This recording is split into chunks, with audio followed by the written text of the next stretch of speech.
Let's get nasty on a Wednesday. It's the Fast Lane on 101 ESPN with Andrew Marsh and Carey Davis. I'm Anthony Stalter. 201 Your Time Check is brought to you by Clarkson Jewelers, an officially licensed Rolex jeweler. Jamie's on the road today, so no Jamie as we break down the Blues collapse last night. Man, that was a tough one. That was a tough one. Don't call it a collapse. You know. What do you want me to call it? Everybody's working hard. Everybody's trying. Sometimes you just don't go your way, brother. That's probably the best way I could put it. Carey, I don't think anyone wants to hear that today. Well, listen, I told you I was not going to get too low or get too high, and I'm just going to enjoy the ride. Yeah. Now, whatever this ride is going to do, we're all in it. We're on this road. We decided. You don't like roller coasters. I don't. You admitted it last night, so I don't think you want to be on this roller coaster. Well, that's why I'm not on the roller coaster. My ride is even. You just drove us to the amusement park, and now you're sitting in the car. Yeah. Okay. You fellas go enjoy that, the ups and downs. I'll sit here and wait for you to come out and tell me how great it was. Huh? That doesn't sound very fun. What's a very boring ride that you can think of that Carey would be riding I would ride the mine train. The mine train? The mine train's sign me up. My kids like the mine train. Sign me up. Very safe. Very safe. No issues. No concerns. No flipping over and Very low to the ground. Yeah. What's the other one that's like the kind of the log ride? The log flume? Yeah. Sign me up. Even that one though, like you're still getting some air. Is that the one you got the drop? Yeah, you're dropping, you're getting wet. I'm okay. Yeah, the mine train. So no Batman ride for Carey. No Batman. Oh, no. I mean, so here's the thing. I have done all of the rides. I have done them. Batman, the Screaming Eagle, the Ninja, like all of those rides at Six Flags. Yeah. I don't need to do it again. Once is more than enough. Did you ever do the Boss? Yeah. Thrill Seeker. Those days are behind me. Okay. I even they had like a swing that dropped you kind of like a bungee jump. Did that. Yeah. So you just checked it. You just checked it off, and that's it. Check it off. I've done it. No need to do it again. Like if I were ever to jump out of a plane, I'd be one and done. If I survived, why the hell do I need to do it again? I know the feeling. Right. Yeah. Okay. You just want to keep seeking the thrill until you just no longer are able to feel said thrill? Yeah. It's ridiculous. I think this season so far is like a combination of like the Screaming Eagle, where you think at any point you're going to fly off the track. Exactly. It's a combination of that with the Ninja, where you're going upside down and you think you're going to hit your head on that bar. And then the old Tony Hawk ride when you're spinning around the entire time. I think it's a combination of all of that. That was ridiculous. Even when you go down like Disney and you're doing the teacups, man, that's ridiculous. I hated that. Madeline got that thing going, and I'm like, I'm never doing this again. Yeah. I don't know, just the old age catching up or something. I don't know. The Blues last night, watching them in the first period, it's 0-0. They didn't have the puck. Bennington came up big a couple of times, so they didn't really work the offensive zone. Too many power plays for Boston, so you did kill off a couple of penalties in the first period, so good on you. But you lost, you're outshot. Again, you didn't possess the puck, but Bennington kept you in it. So coming off the ugly third period against Washington, to have that first period, it was fine. Yeah. It was fine. I thought the effort was there. I thought they're skating fast. I thought they were putting bodies on people. I thought they're putting bodies on people. That was fine. You get to the second period. You get 2 power play goals out of that. 2 power play goals where you're right in front of the net. Oscar Sundqvist on the one, Braden Shen on the other. And you feel, okay, this is great. You've been struggling on the power play. You've been struggling overall. Bennington's locked in. You feel great going into that second intermission and then coming out in the third period. Then in the third period, I don't know what you guys saw, but it felt as though that there were more sticks on the ice this time. They weren't bodying up. They almost figured, well, we got the 2-goal lead. Bennington's locked in. We're good. Way too much traffic in front of Bennington at times. And I'm not excusing his performance either. I think he'd like to have at least 1 back, if not 2, out of the 3 they were scoring. Third one, I don't think he had a chance. Yeah. It's just good luck. Do what you can do. But the third period felt similar to where we have seen the bad hockey before this season, where they just were not the team that was more physical. It seemed like the ice was slanted. The shots weren't there. Marsh, you made the remark again. Where are the shots? Like, you're not getting shots on that. That third period felt a lot like the bad version of the Blues. Second period, and I'm not just saying it because they scored 2 in the second and then 3 in the third. It felt like a different team each period last night. So I was watching it, and I went back and replayed it and watched it again. And after McAvoy's goal, the goal to tie the game up, if you go back and look at it, you'll see distinct reactions from Blues players. You saw Pavel Buchnevich slam his stick into the ice. Jake Neighbors hunched over. P.O. Joseph, I don't know if it's Matthew Joseph or P.O. Joseph, stuck his hands up like, oh. Like, it's all of those, it's bad body language. The game is tied. It's not over. Yeah. It's not the last second shot in the NBA. You didn't just lose the game. But the body response, the reaction was, oh, great, here we go. Instead of, oh, okay, come on, let's go. Now it's a game. Yeah. And that might seem like a minor detail, but that shift in how you view things changes how you play. Because if everybody on the ice when the goal is scored automatically has a vomit reaction like, oh, we can't win for it, it becomes contagious. Just like winning is contagious, losing is contagious as well. It's a disease, we've been told. I was telling Marshy this. I've played on some teams where the minute something goes wrong, you just stop playing. Like, and it's over. Mentally, people start checking out because it's almost like a trauma response. Your body is so accustomed to it, you just start going back into what you've done already. Yeah. And then I've been on teams where bad things happen. You're like, oh, all right, you got one. Cool. Let's go. Right. See if you can do it again. Yeah. You can't. It's a mindset. It's no longer a physical attribute. It becomes a mental thing. And right now, mentally, that goal to me was an indication of where they are as a team. Because if you got guys responding, They're fragile. Mentally, It's a fragile team right now. You're on the brink of maybe breaking. Now, that doesn't mean you're going to continue to lose, but you got to find a way to play through things that are not going your way. Because it's going to happen at every level. You're going to have losing streaks. You're going to have times where you're like, man, this is bad. But how do you get yourself up? Because let me tell you, ain't nobody coming to save you. There's not a person that they're going to be able to sign. You're not going to be able to get people back sooner from being injured than they are. They're going to come back when their time is ready, when they're able to play and be healthy and do what they need to do to help the team. It's just y'all. Yeah. And you got to figure out how we get together and not have those responses to something bad or something not going our way in that moment. Bruins were 0-7-0, 0-7-0 when trailing after 40 minutes this season. Well, Marsh. They were due. Yeah, it was bound to. It was their time. They were due. We talked about it yesterday. The Bruins were a team that have also had their struggles, and I just feel like this is a team right now in the Blues that they just can't catch a break. Yeah. And I don't know I'm the believer of you make your own luck. Like, you make your own bounces. And they're just not doing that. There's no way out. You're right, Carey. There's no way out here. Nobody's coming to save you. There's no Robert Thomas is not going to heal any faster. Dylan Holloway's not going to, or not Dylan Holloway, excuse me. Philip Broberg's not going to heal any faster. There's no way out. You have to battle through this and get to the point where you shrug off bad moments like the ones they had last night. Here's Drew Bannister talking about just the overall play, and he says something that's kind of interesting as it relates to his team and the style of play from last night. Yeah, I thought we backed off a little bit.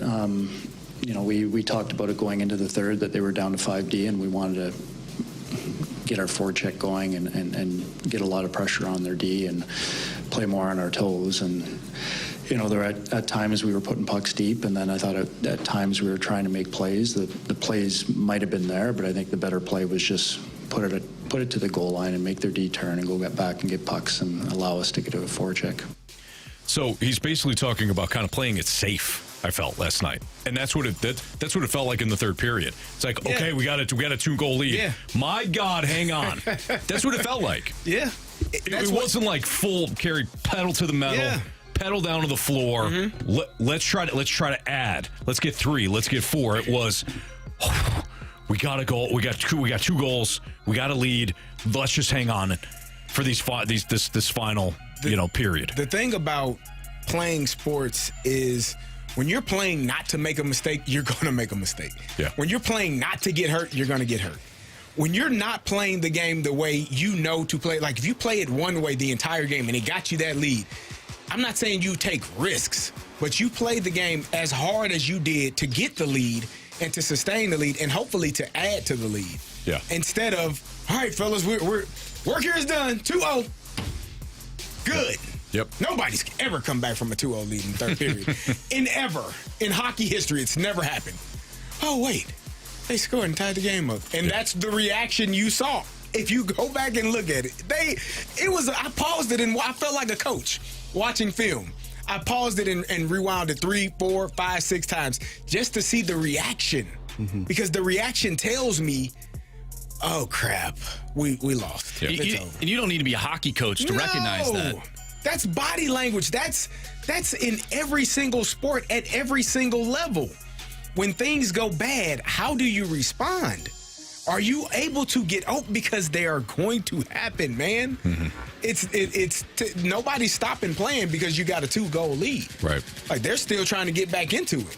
So I think you just have to find a way to reset the mental aspect of this game for them right now, because obviously the talent is there, but the mental aspect of doing it every single shift, every time you're on the ice, make it. And the one thing I did like in the first period, I thought they were quick on the changes. Like the line changes were quick. They were in and out, and it felt like, okay, we're gonna apply pressure with fresh bodies every chance we get, and that's what they were doing. And then somehow, as you get later in the game, you become somewhat complacent and you start to slow down and you don't do the things that got you to that point. Yeah. And then you lose. And you're like, oh God, okay. Do what got you there. Keep doing it. Keep going. MD 2020 also brought up a good point, talking about the post that Nathan Walker hit. Yeah. And that did feel like a turning point. Mm-hmm.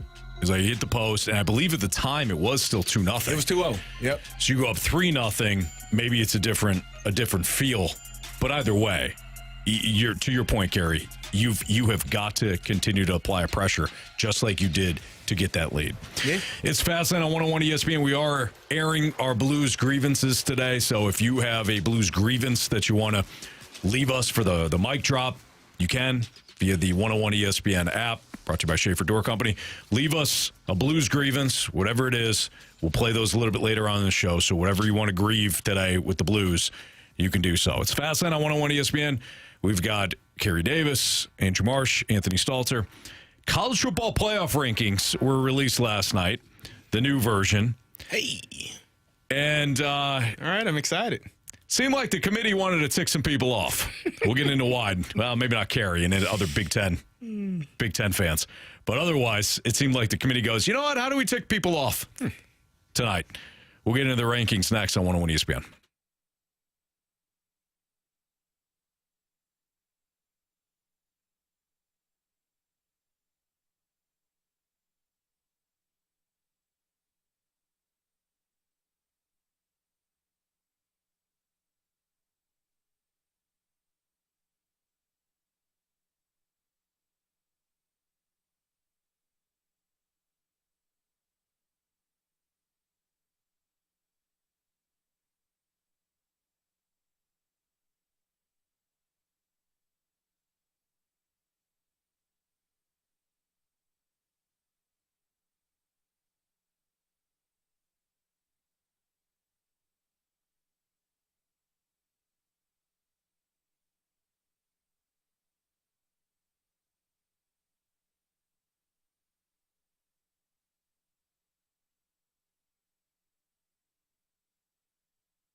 Carey Davis, Andrew Marsh, Anthony Stalter. It's Fast Lane on 101 ESPN. You all right? Yeah.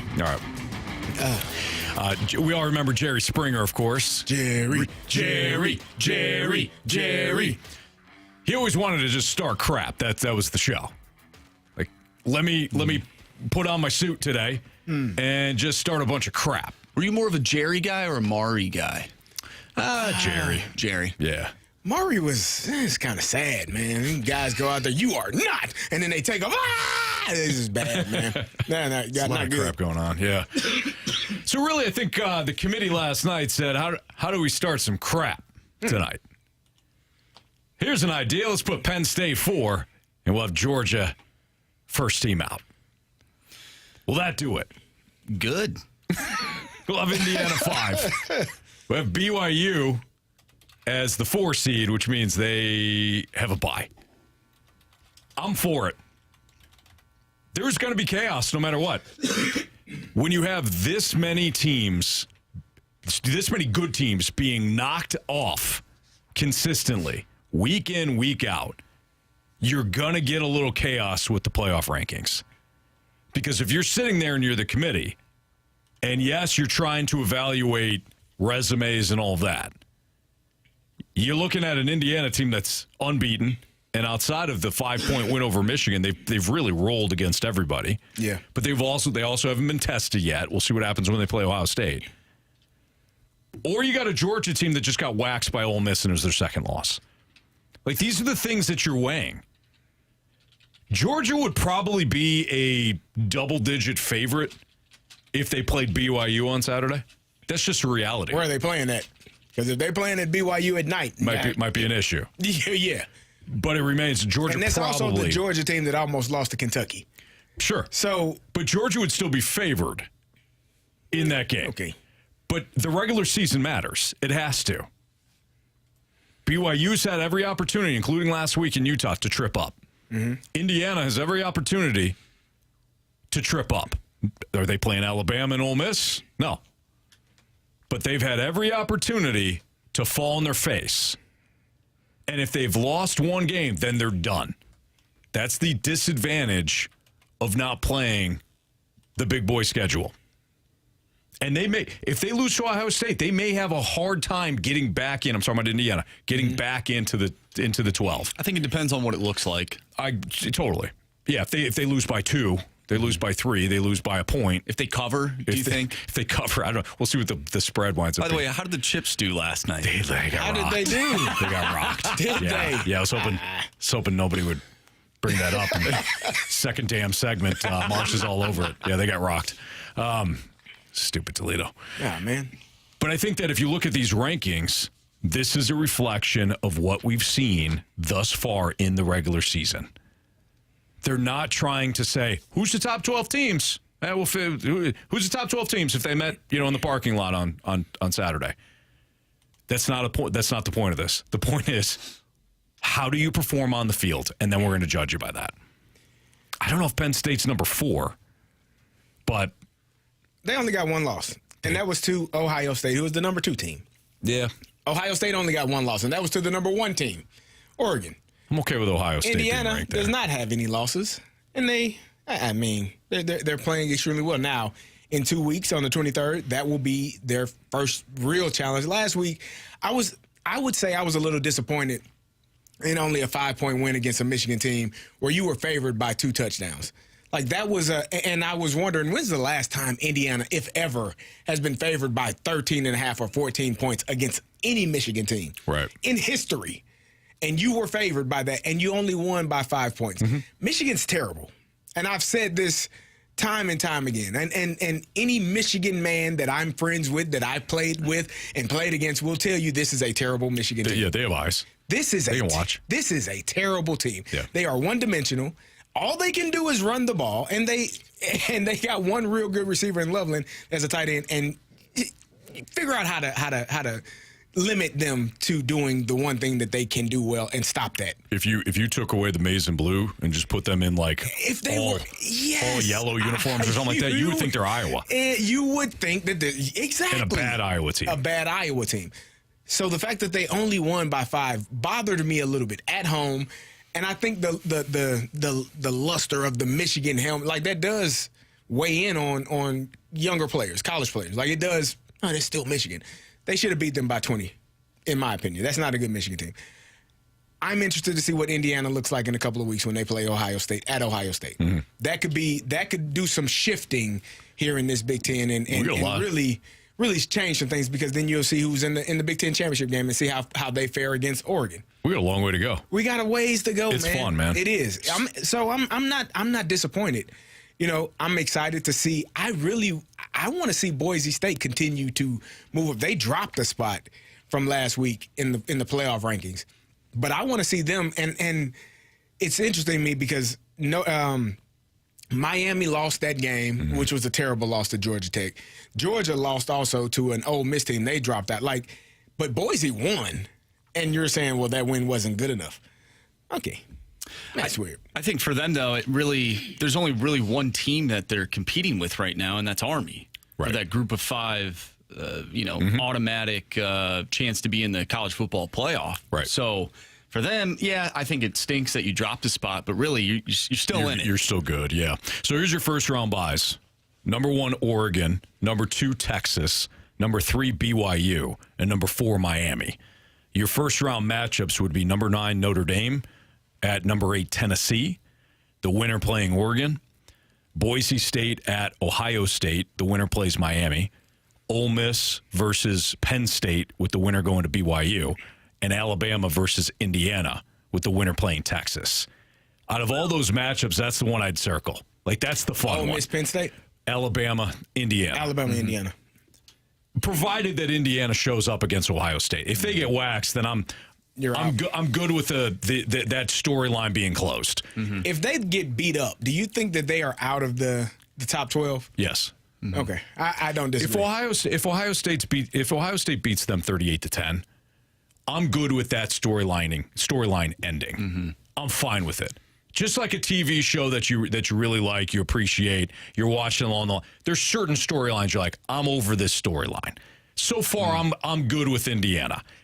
If they get destroyed by Ohio State, I'm gonna need the writers to cut that storyline out. Mm-hmm. That's kind of where I'm at with Indiana, or any team for that matter. What show do you have in mind? I feel like there's one on your mind right now. No, not really. No, not really. I'm trying to think of a good storyline of like a popular TV show. I'll think of one. Yeah, but we've all been there, right? You're watching a show and you're like, man, I love this show. But then there's a certain character that pops up and you're like, I'm done with that. I don't want to see this anymore. Mm-hmm. That would be Indiana if they get rolled by Ohio State. I think you get one chance. You only get one shot. Yeah. Not miss your chance to blow. What about BYU? Let's say BYU goes undefeated and they meet up with a Colorado Buffalo team who has 2 losses. Colorado wins the Big 12 championship game, get the automatic bye. Mm-hmm. Colorado's 17 right now. Like, what does that look like? Then you're pushing out a team. Because I would assume that BYU would still remain in the top 12. No, or are they in that same sort of category as Indiana, where it's like, all right, you really need to run the table here, and it's got to look good? Well, I don't think they're in this. I think they're a class above Indiana because they've beaten SMU and they beat Kansas State, and they roughed up Kansas State when Kansas State was ranked 13. So I don't know if BYU gets bounced in that scenario like Indiana would. But I am interested in seeing Colorado potentially catch and surpass BYU. Mm-hmm. And I'm just going to be honest, it's just the Deion factor. Yeah. They're a fun team to watch. It's Travis Sanders. Absolutely. Like, they got star power for that team. Like, that team has some players that you want to see matched up against some of the SEC programs to see where they... Let's see if Travis Hunter can go crazy against an Alabama or against a Georgia or a Tennessee, right? I think that's the allure. Seeing those guys play against some other players in other conferences. They're a fun team to like if you like them, and they're a fun team to hate if you don't. They're polarizing. They're perfectly polarizing. You want that team on the biggest stage, right? It's not like some of these Group of 5 teams. You're like, I don't want to watch this. Mm-hmm.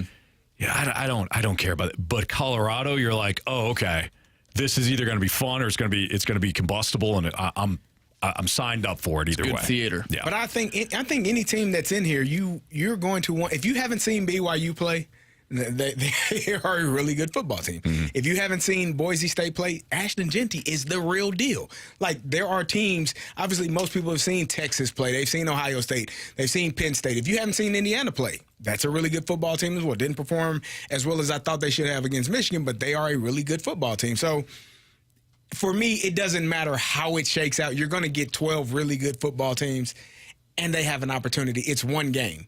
Like, yes, maybe Oregon beats Boise State 9 out of 10 times, but the one time, right? Yep. They beat them once, maybe they beat them 8 more times, but they get them again. Let's see how it goes. Like, I'm excited about that. Yeah. I'm with you on that. All right, it's Fast Line on 101 ESPN. Don't forget, we're doing our Blues grievances. So if you want to send in your Blues grievance via the mic drop feature of the 101 ESPN Schaefer Door app, great. Send it in. We're going to do our Blues grievances a little bit later on in the Fast Lane. Andrew Marsh says, what's trending next?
101 ESPN Sports Center. I'm Andrew Marsh. It's time for a Sports Center update driven by Johnny Londoff Chevrolet and Johnny Londoff Autoplex. A tough loss last night for your St. Louis Blues. They were leading 2-0. 3-2 the final in favor of the Boston Bruins. We talked about that earlier in the show. We'll also take your Blues grievances. We'll play those if you want to send a mic drop or shoot us a text to the Air Comfort Service text line 314-399-9646. We'll do your Blues grievances later in the show. The Blues will take on the Buffalo Sabres tomorrow. Pregame starts at 5:30. Puck drop is at 6:30. We have What's Trending coming up next. I'm Andrew Marsh, and the Sports Center update is driven by Johnny Londoff Chevrolet and Johnny Londoff Autoplex. See them at londoff.com. Chevy, together we drive. Are you kidding me?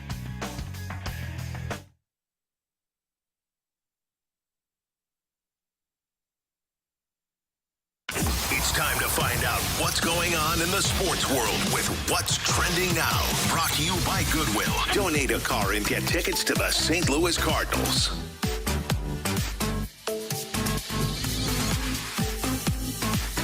Welcome back to the Fast Lane here on 101 ESPN with Anthony Stalter and Carey Davis. I'm Andrew Marsh, and it's time for What's Trending.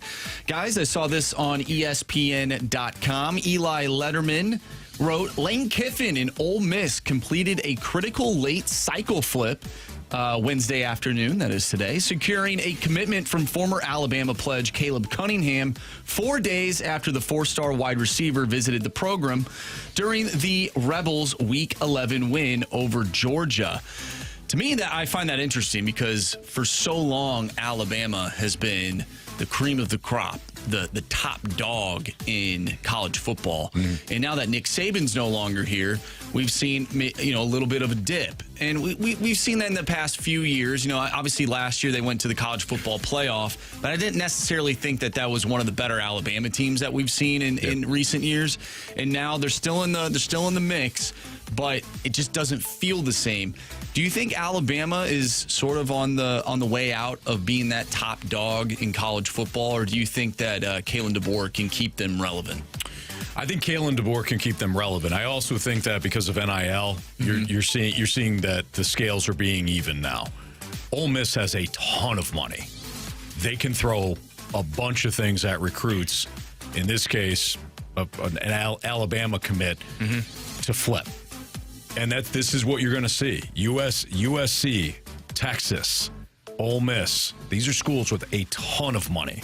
So I don't think it's necessarily only Nick Saban leaving and Alabama's shine maybe starting to fade a little bit. It is about the NIL coming to college football and programs like Ole Miss being able to throw a blank ton of money at kids. That helps. Or cars or whatever they want. Well, all of those good things help. Lane Kiffin helps as well. If you're a receiver, if you're an offensive player, you want to play in that offense. Like Lane Kiffin is a genius. People might not like his personality and but he's actually dialed it back lately. Totally you haven't seen all of the nonsense or the chaos that you're accustomed to that comes with Lane Kiffin. Yeah.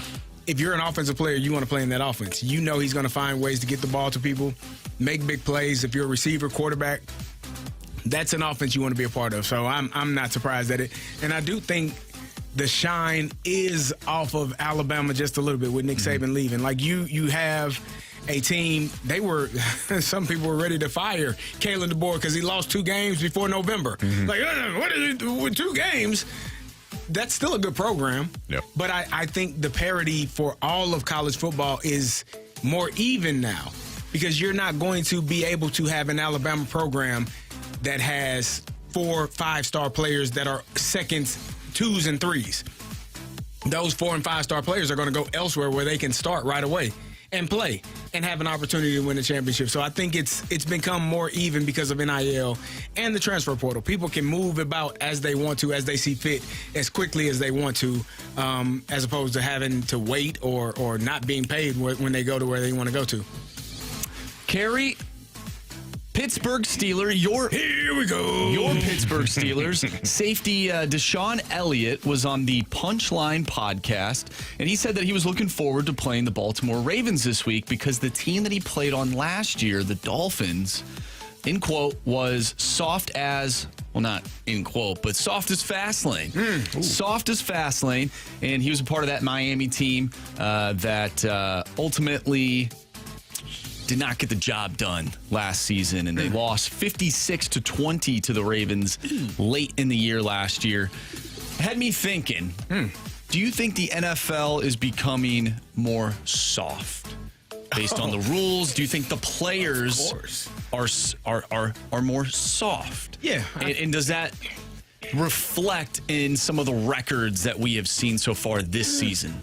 I think the game is softer. I think they have, made it that way to make it more digestible for the common fan. You don't want people getting knocked out and put to sleep. They don't even have the jacked up segment on ESPN anymore. Like, that used to be fun. People don't like it. It's not safe. So they have tried to make the game softer in that way, which is a good thing. Like, you don't want people concussed and you got lives to live after this game is over. The other part where I think it's soft is, like, I think just the athlete in general has become softer. Like, they are more coddled, and there are certain ways you have to speak to them, which is why I do appreciate Deion at Colorado. They are going to hold each other accountable. They're going to make sure that they all do what they're supposed to do with no problems. I think those teams that do that, whether it's the pro level or the collegiate level, those teams that are able to have real conversations and hold each other accountable and not finger point like what's going on in Dallas, like, I think that's soft. I think that mentality is, he can leave. Dude, play better. Yeah. Your team probably wins. So, yeah, I do think it's been soft overall. I think people are entitled. And I think that's overall. I think sports, politics, everything, it's a reflection of where we are as a society. And if you look at, if we just stick with sports here, you look at the current athletes, college athletes, pro, there's like this entitlement. It's the damn younger generation. And it always is, right? Like, every generation complains about the ones before it, or the ones coming after it, I should say, not before it necessarily. But those people complain about. They complain about it. Yeah. I remember growing up. CD, you remember growing up. 80s, 90s, people are like, "Oh, damn kids these days, they don't have a work ethic." Really? Because disagree vehemently. But that's just kind of the rite of passage. But I think when it comes to college athletes, and when they're asking for these they're asking for cars and they're this and that and the other thing just to go to your program, how do you not breed entitlement there? Like, you haven't earned anything. Yeah. Just because you're a good high school player doesn't mean anything. You know how many good high school players don't make it to college? Definitely don't make it to the NFL. And get weeded out before the NFL or any professional league for that matter. Yet you're asking for, whatever the latest hot car is because you want to go to the school, or you want the school wants you to go there. I think it's entitlement. If you were a coach scouting and wanting to bring in a high school player who wanted a car or wanted all these different types of things, do you ultimately take a step back and say, do I want that person in my program? I would. How good is he? I know. I would, Marshall. I thought about that. How good is he? I thought about that. Maybe it says a lot about the character of the person. It just depends on what they're asking for. Yep. But I can't imagine what it's like to be a recruiter now in college football. And you're trying to get the best team, or college basketball, whatever. You're trying to build the best team. You're trying to have the most talent. You know that wins inevitably mean money for you and the program, and you get to keep your job, or if you have career aspirations that go beyond college football, you know that winning is the only thing that's going to achieve that. And then you want to build a culture, and you want that culture to be like you're talking about, Marsh, where guys are just, they're playing hard, they're all about winning, they have grit, they have toughness, and they don't ask for cars. Yeah. But most talented kids in the nation. How fast is he? Yep. I mean, can he block? That's the Does he tough get part. after the quarterback? He got a good arm. We can talk about it. That's Carey Davis, I'm Anthony Stalter, Andrew Marsh. It's Fastlane on 101 ESPN. Our guy Jamie Rivers is traveling today, but we will air your Blues grievances later in the show. So leave us a mic drop via the 101 ESPN app presented by Schaefer Door Company. What's your Blues grievance? Again, we'll play that a little bit later on. Speaking of the Blues, are they a bad team or they just have bad luck? That's next on 101 ESPN.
Blues fall last night to the Boston Bruins 3-2. They had held a 2-0 lead heading into the second intermission, and they unfortunately allowed Boston to come back into it. They tie things up, and then with under 2 minutes to play, they gave up the game-losing goal, and they fall last night again to the Bruins 3-2. It's Fastline on 101 ESPN. So are the Blues just a bad team, or do they have bad luck? I don't know if it's either, guys. I don't necessarily think the Blues are a bad team in the sense that the Anaheim Ducks are a bad team, or the San Jose Sharks are a bad team, or the Chicago Blackhawks are a bad team. Like, those are bad teams. They're whether they're rebuilding or they have been rebuilding for a while, whatever. I don't necessarily know if I put them in that category. I also don't think that they're simply a team that just doesn't have good luck. What makes a team a bad team? Other than losses. Like, obviously, losing games is indicative of being a bad team. But what else would you say are kind of the characteristics of a bad team? They don't have talent. Okay. They're talent deficient. Okay. They don't have depth. Okay. They're not coached well. They struggle in most situations. Lack of effort. Lack of effort, certainly. So would you say the Blues have been a bad team at times? Oh, yeah. Yeah. I mean, you can't lose 8-1 two times and not say that the Blues haven't been because a bad team. Because I think... Like, last night, were they a bad team last night? I don't think they're a bad team. No, you're not. But if you're a bad team, you're not going to lose. I mean, the Chicago White Sox were a bad team. They didn't lose every game. Right. They tried, but it's almost impossible. Yeah. Well, yeah, they won 2 games against your Cardinals. Well, that's because they tried. Oh, gosh.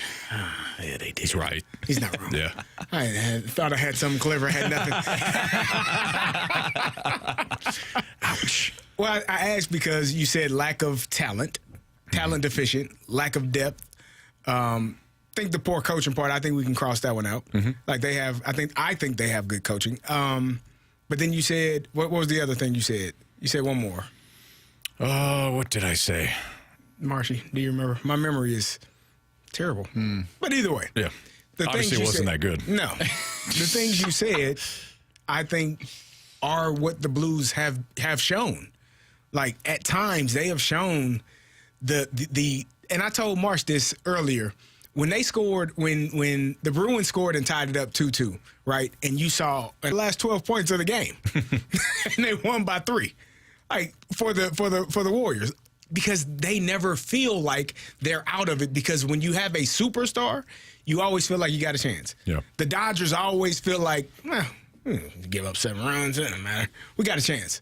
The Yankees felt that way, except for in the playoffs when Aaron Judge wasn't hitting the ball. Like, you always feel like you got a chance when you have a superstar. And I think the Blues not having that superstar can kind of bite them in the butt because 2-2 is not the end of the game. Right. But if you'd have watched, if I didn't tell you what the score was, yeah, you would have felt it. You would have thought that game was lost in overtime and that was the end of the game. Sure. So I think that matters.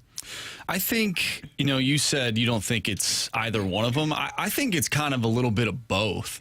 I don't necessarily think that the Blues have bad players, but they are not playing like a good team. A good team finishes out that game last night. A good team doesn't lose 8-1. Right. And we're not dealing with, and I know we're in a retool. The Blues are in a retool right now. But there's a lot of guys on the team that have been in the NHL for a decent amount of time. You can't use that as an excuse. Like, we've seen this multiple times throughout the past few years. They're not playing. They're not the Buffalo Sabres where their average age is around 25. They're not. Like, there are some NHL veterans on this team that have been in the league for a while. And they're just not. They're not playing up to snuff, and it's kind of annoying. And I'm sure there's a lot of fans out there that are kind of sick of hearing, we had a good second period. We played a good 40 minutes, and then the third period went awry. Right. I'm one of them. I'm kind of tired of hearing about that. Yeah. Play a full 60. If you lose, it happens. You can't win every game. Right. But that's what good teams do. Good teams play. They finish games. Yeah. I also think, though, they're inconsistent. They're an inconsistent for team. Sure. I think last night was a perfect example of that. I thought they were outplayed in the first period, but they've got a really good goaltender. I think they they picked it up in the second period, and they wound up building a 2-0 lead. And then the worst of the Blues showed up in the third period, and they wind up blowing the game. That, to me, is more of an inconsistent team than a bad one. But maybe it's just semantics at this point. The bottom line is the one thing that we can agree on is that they're not a good team. They're nowhere close to great. At best, they're average. At worst, they might be a bad team. They're trending in the wrong direction right now. I think part of it is because of the injuries, which is the bad luck part of it. Certainly. And maybe some calls. I know some fans have been texting in, well, I don't think the Blues are getting the calls. Yeah. And that could be a thing too. I don't like that. I would rather. I hate that. Yeah, and I'll let you fire off, CD, and I'm with you on that. To me, the bad luck, certainly the injuries. I think if you don't hit if Nathan Walker doesn't hit the post last night, I do wonder if you hold on to a 3-0 goal or a 3-0 lead, excuse me, as opposed to I wish they could get a 3-point score goal, like a 3-point shot. Yeah, that'd be nice. They're not available. Yeah, no.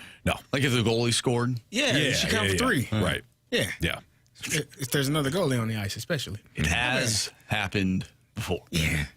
Splashback Deuce said, this is interesting. Consistency in sports is an illusion.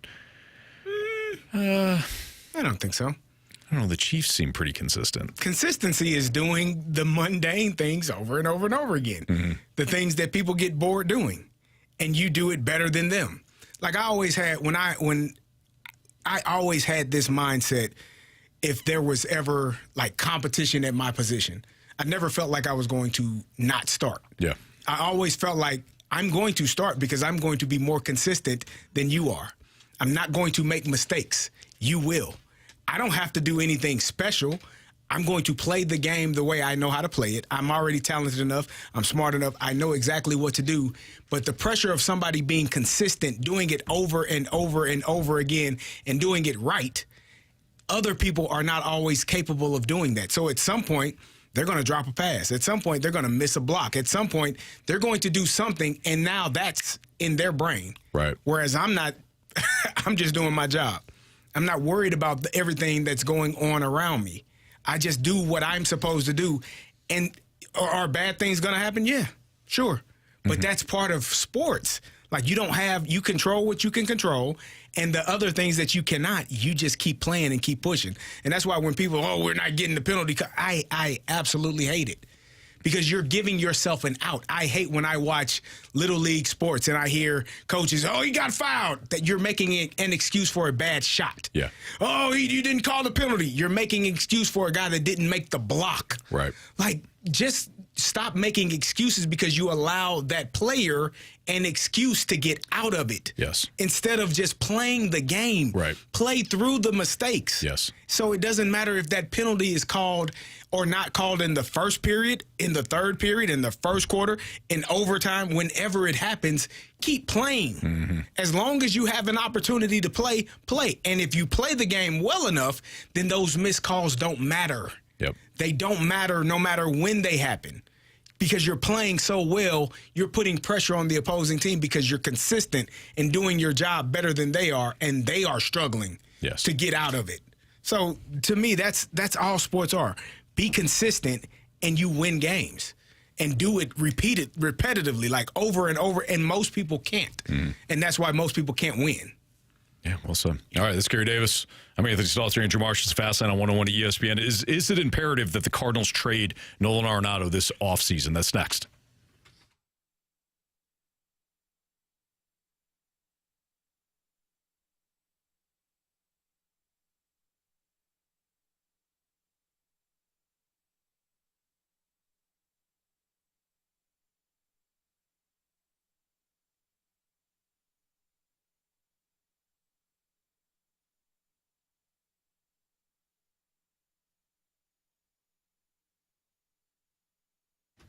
One of the things I love about going to the Missouri Athletic Club is I love that they have this board that is up in both clubhouses. You can see what sort of events they have coming up. And a lot of times when my wife, Chris, and I are sitting down, we're looking at upcoming things, whether it's Thanksgiving or Christmas or any other holiday that might be coming up. What does the Missouri Athletic Club have to offer that maybe we can involve the family in, whether it's a brunch, a dinner, breakfast with Santa, something like that. I enjoy being a club member for many reasons, but that is one thing that I love, one aspect that I love about the Missouri Athletic Club. All the events that they have each and every month for the family, different things to enroll in. They've got something going on almost nearly every week, definitely every month. That's my MAC, Missouri Athletic Club.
I think it's a mandate. I think this offseason you have to trade Nolan Arenado. I think it's just untenable. If your stated goal is to go with a youth movement, you can't have Nolan Arenado on the team next year. But even throwing in money, if he doesn't want to go anywhere and he's not willing to waive a no-trade clause, it doesn't matter. I think you have to find something.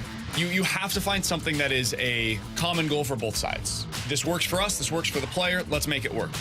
So that was Brandon Kiley and Alex Ferrario, BK and Ferrario, and of course our guy T-Bone, Tanner Hendrickson, as they were discussing Nolan Arenado. Now, Katie Wu of The Athletic wrote earlier today that Arenado's situation is less clear, though even if he does prefer to be traded, there is no guarantee he will be. His heavy contract and performance decline over the last 2 years, along with his full no-trade clause, does not leave much room for negotiations. Trading Arenado would open third base to Donovan and Gorman, who came up through the Cardinals system as a third baseman. Though Walker also played third base for the majority of his minor league career, the Cardinals would prefer to leave him in right field next year, at least for now. Boy, that's stupid. It's a fascinating on 101 ESPN because he's not a right fielder. Yeah, he is. That's what Anthony, he started 2023 as a right I fielder. know where they put him. Yeah, he played right. So he can't play you right got field. the RF next to your name. Sure. And then you go out there, it's this position like right between second baseman and the first baseman when they're off the line. Yeah, right absolutely. There. Yeah. And center fielder, then the right fielder. He's right down the right field line. That's the position. He's out there all the time, Anthony. I don't know why you would say he's not a right fielder. That's crazy. They think he's a right fielder. I don't think he is. Regardless. Okay. Do you agree with BK that it's imperative that Nolan Arenado is dealt by the Cardinals this offseason, provided, of course, Listen, he's willing to waive the no-trade clause? Because if he's not, it's moot. It's a moot If he point. wants to go, then yes. Because we talked about this 2 years ago in 23 where he was visibly unhappy. When they were stinking, you could see there were games where he was like, they actually won a game. I forget where they played. And there was like a cut from Bally's at the time where he was coming into the clubhouse and he just had like the stink look on his face. I think he went 0 for 4 or 0 for 30. He was just like, Yeah. like, dude, y'all won. Did you know? Right. So if he's on a team that is supposed to be going into a youth movement, usually indicates a team's not going to win a lot of games. Here's a man that I'm sure wants to complete his legacy by winning a championship. You might not be around by the time this team gets good enough to win a championship, or you might be on the team but not playing every day. So I don't know that that's what he would want to do.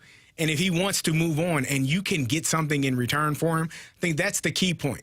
Like, you don't just trade him just to say, okay, we'll get you out of here.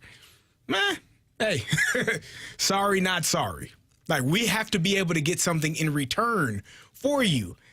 Do we want to do right by you? Sure. But we also, it is imperative, it is our job to do what's right by the Cardinals, by this organization, by this team, to prepare this team for the future. Not just getting you what you want. Now, if you won a championship and you maybe had done such great things, I know you were third MVP voting, that was wonderful, but you didn't bring a championship here. I need to do what's best for the team. Yeah. And so with that being said, yes, I will trade you if you want to be traded, but I'm going to get something in return that helps me and helps us in the future, not just helps you.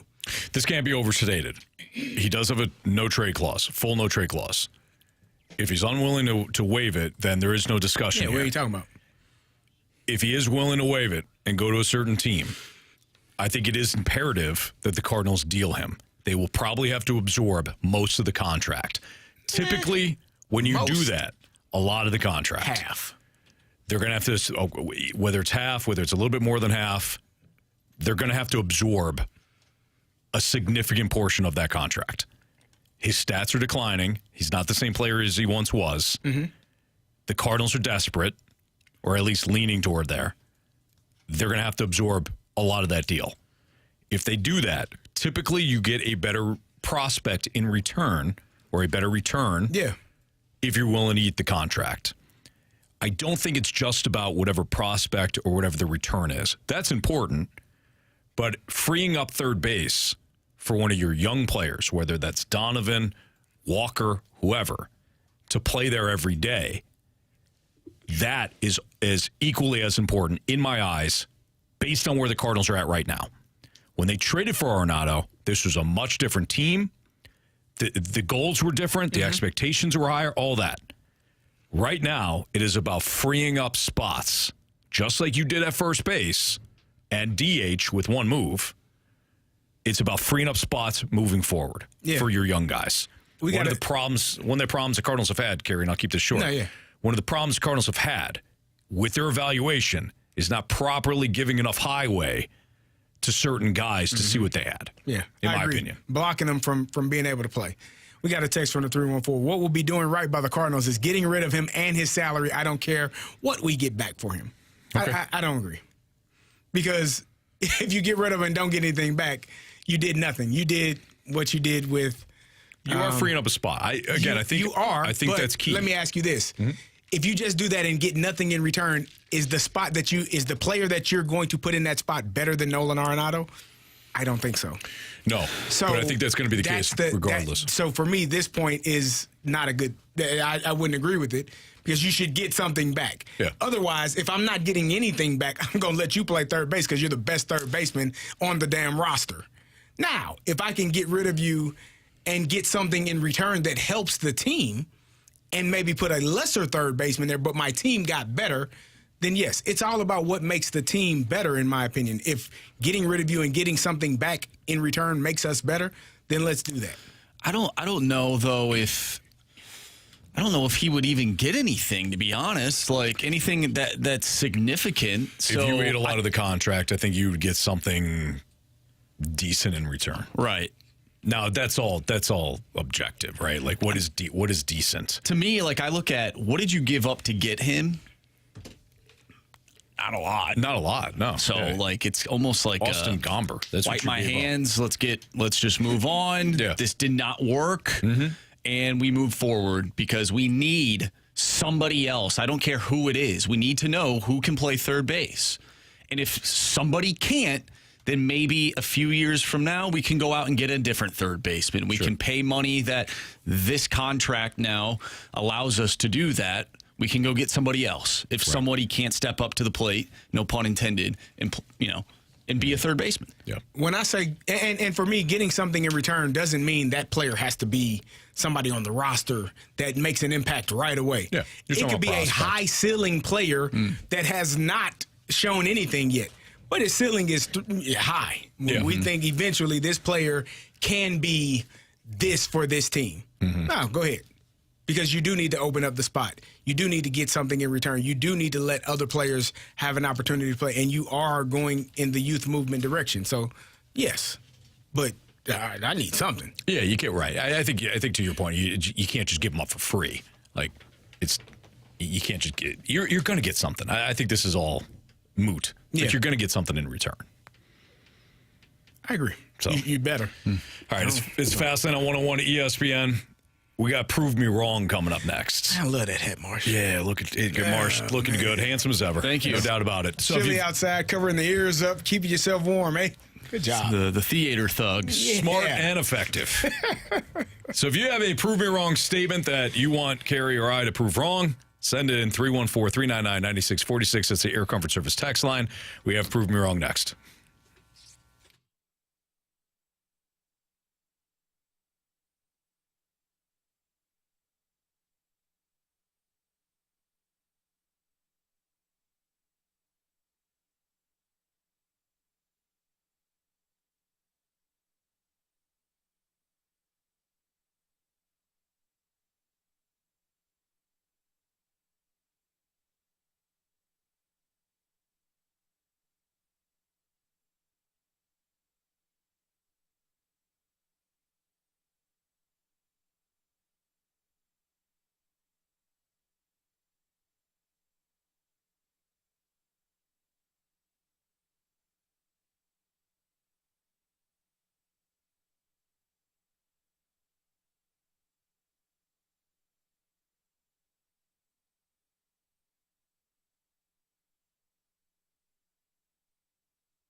Prove me wrong, kids.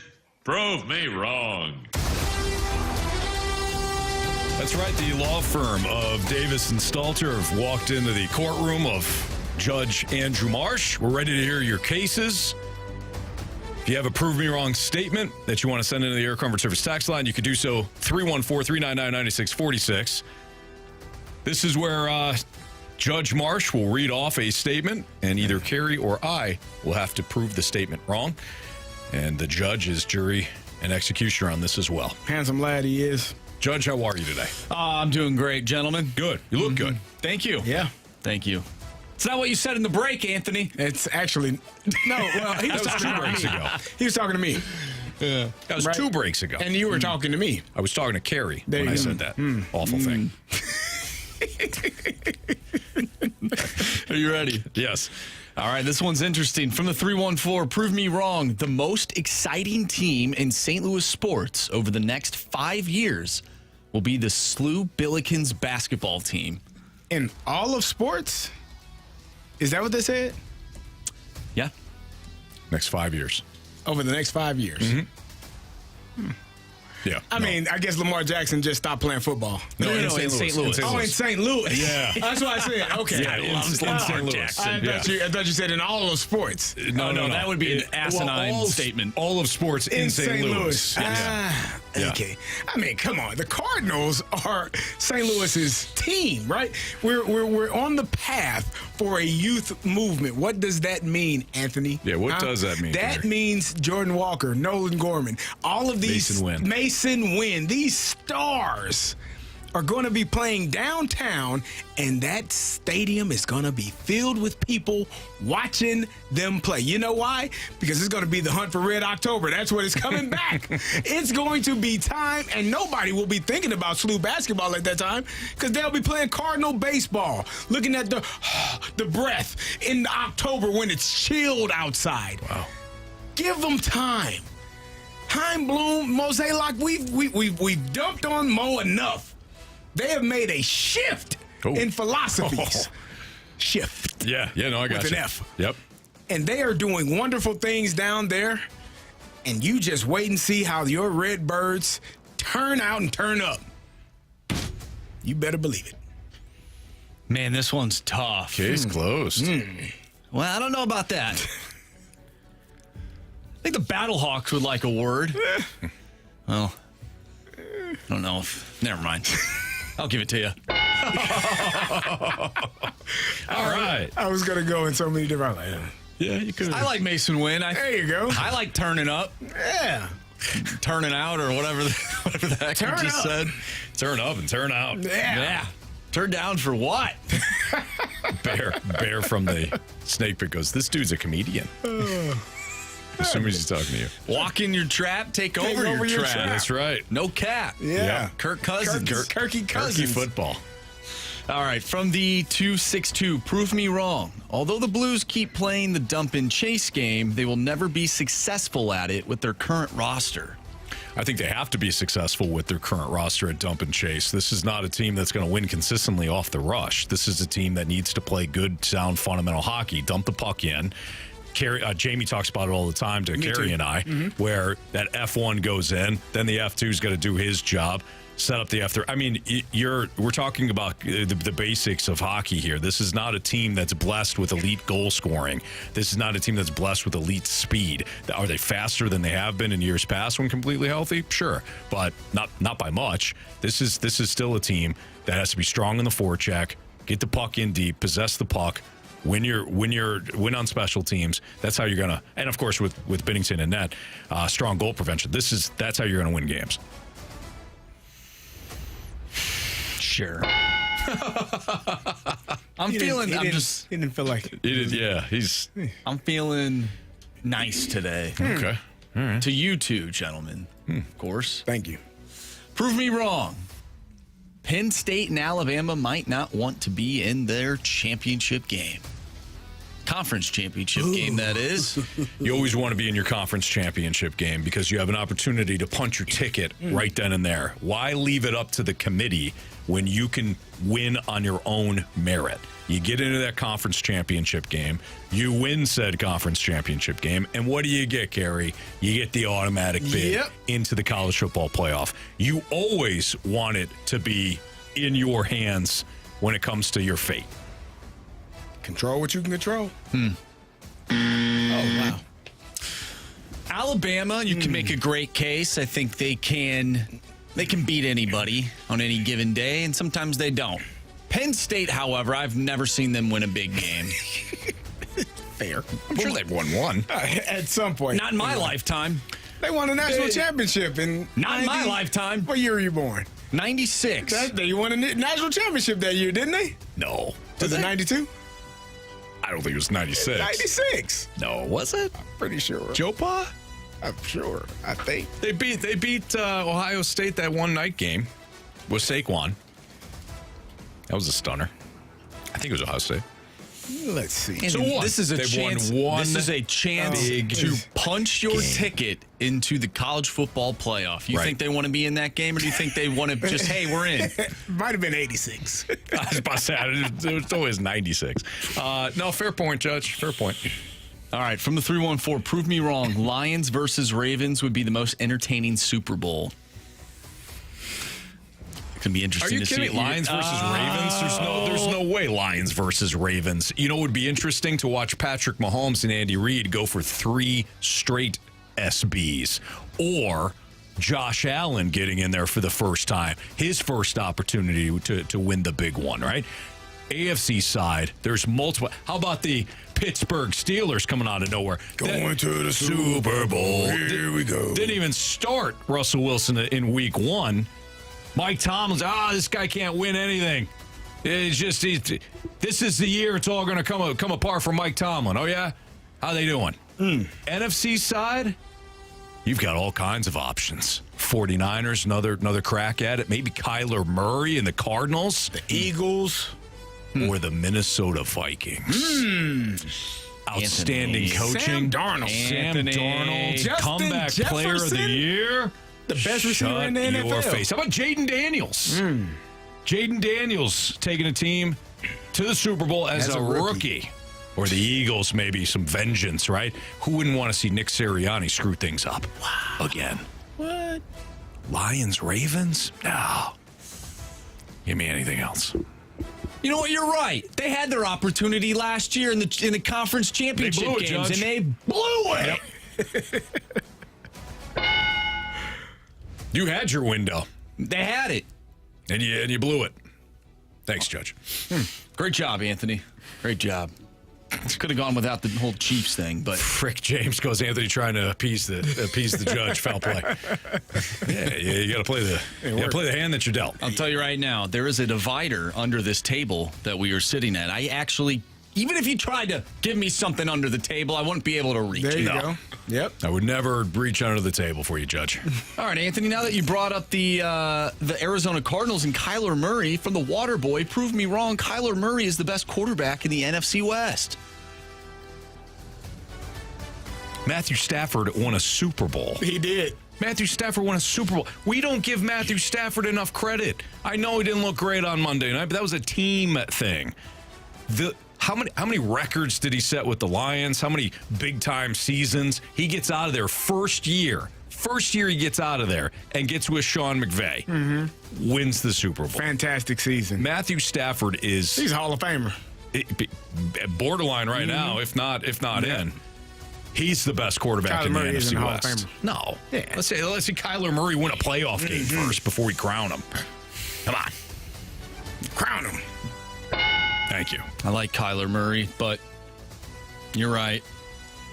Thank you. From the 573, prove me wrong. Dave Matthews will go down as the greatest touring band ever. That's from Ben. I mean, come on. Greatest tour. We got all of these bands that I name every single day, right? You got Journey, you got Nirvana, you got Metallica, you got all these different bands. Aerosmith, Bon Jovi, the greatest ever. Rolling Stones. Rolling Stones, they're still rolling along. Yeah, they know? are. Hey, so what are we talking about? No. And, I mean, name me one Dave Matthews song that you can replay over and over and over again. Anthony doesn't know any because he turns it off every time they come on. That's how much he likes them, right? Yeah. Dave Matthews Band. Hey, the guy's not even Dave. His name's not even Dave Matthews, is it? No. I didn't think so. Wait, what? It might be. I don't know. I think it is. Okay. What? Yeah. Why would you name the band after a different guy? Well, talk about an egomaniac naming it after himself. Gator's right, Alice in Chains. Come on. Actually, there's a band that named their band after another dude. That's what I thought. Might not be them. The Franz Ferdinand, the band. Named after a guy. Just a guy. Yeah. I don't know if he was just a guy. He was a huge center point in the start of, I think, World War I. Anyways. Sure. From the 620. Prove me wrong. I still think this is the stupidest skit I've ever heard. But I'm really interested in the Chiefs this weekend, -2.5. Anthony, what are your thoughts? The stupid. Come on now. First of all, it's not a skit. I don't know how many times we have to explain it to you. A skit is something that you set up. There's lines and everything. This is all free bowling, okay? We're improv here, baby. We have no idea what the judge is going to throw at us. None. That's a skit. And they're the Chiefs. Are you kidding me? See that block field goal? -2? No. They're going to Buffalo against the Bills, who are ready to rock and roll. More balanced Bills team. They're going to be fired up. Chiefs have been walking that tightrope for 9 straight weeks now, is it? 8 straight weeks? About to fall off that tightrope. Really? Yeah. He doesn't. Yep. Yeah. Yes, I do. Yeah, he does. Because this texter said, prove me wrong. I like the Chiefs -2, right? You think the Chiefs are going to lose this week? Yeah. All right, let's do one more here. Prove me wrong. Dalibor Dvorsky and Jimmy Snuggerud will make a bigger impact in their first years than Vladimir Tarasenko and Jaden Schwartz did. Big Daddy Vladdy? Better than him? Nah, come on. You talking about a guy that, helped take this team to win a championship. Maybe not the first year, right? But he's a guy that helps. He's on a video game cover. I mean, That's how good he's he a was. special player. And so, no, I mean, So you was can't Peyton Hillis. expect. You can't expect. And he saved his niece did. and That was- nephew. that was He really deserved cool. to be on a video Yes. game cover after that. Yeah, no, it's going to be hard for younger players to come in and just, make things happen in the way. It takes time to grow as a younger player. Unless you're Vladdy and Jaden Schwartz. Unless you're Vladdy and Jaden Schwartz. I'll give it to you. I mean, man, when Vladimir Tarasenko, I remember how fired up I was. First game against the Red Wings, 2 goals, unbelievable. How can you top that? You can't, Judge. You can't. All right, we appreciate all the text messages in for Prove Me Wrong. Don't forget, we are doing our Blues Grievances. We're airing our Blues Grievances here on 101 ESPN. So you can leave us a mic drop via the 101 ESPN app, the Schaefer Door 101 ESPN app. What's your Blues grievance following last night's loss? We'll play those in a little bit. We got NFL 4 Downs next.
Center. I'm Andrew Marsh. It's time for a Sports Center update brought to you by Saliga Heating and Cooling. The Blues lost to the Boston Bruins last night by a final score of 3-2. They'll take on the Buffalo Sabres tomorrow. Pregame starts at 5:30. Puck drop is at 6:30. And, of course, you can listen to that right here on 101 ESPN. Send us your mic drops, your text to the Air Comfort Service text line, 314-399-9646.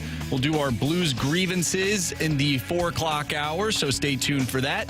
Coming up next, we have NFL 4 Downs right here in the Fast Lane. I'm Andrew Marsh, and the Sports Center update is brought to you by Saliga Heating and Cooling, an independent American Standard heating and air conditioning dealer.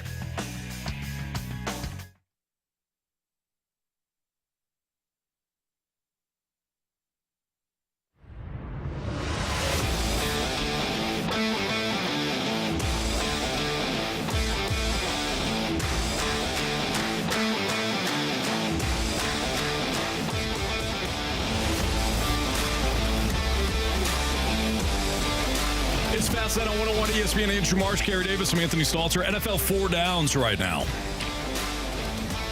First down.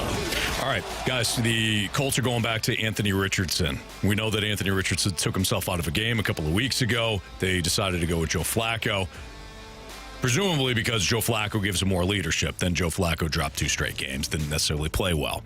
Are the Colts making the right decision to go back to Anthony Richardson? Yeah, I mean, Joe Flacco didn't do anything to secure a spot, and you drafted Anthony Richardson in the first round. It's not the decision that he made to take himself out of the game is egregious. Like, as a quarterback, you don't miss a snap, right? You just you deal with it. You tell your coach, "Hey, I need to run this play. We got to run the ball. I'm a little gassed. That took a lot out of me." Or depending on what down it is, you just got to fight through it. But you made the decision to draft him, I think, 4th overall. Mm-hmm.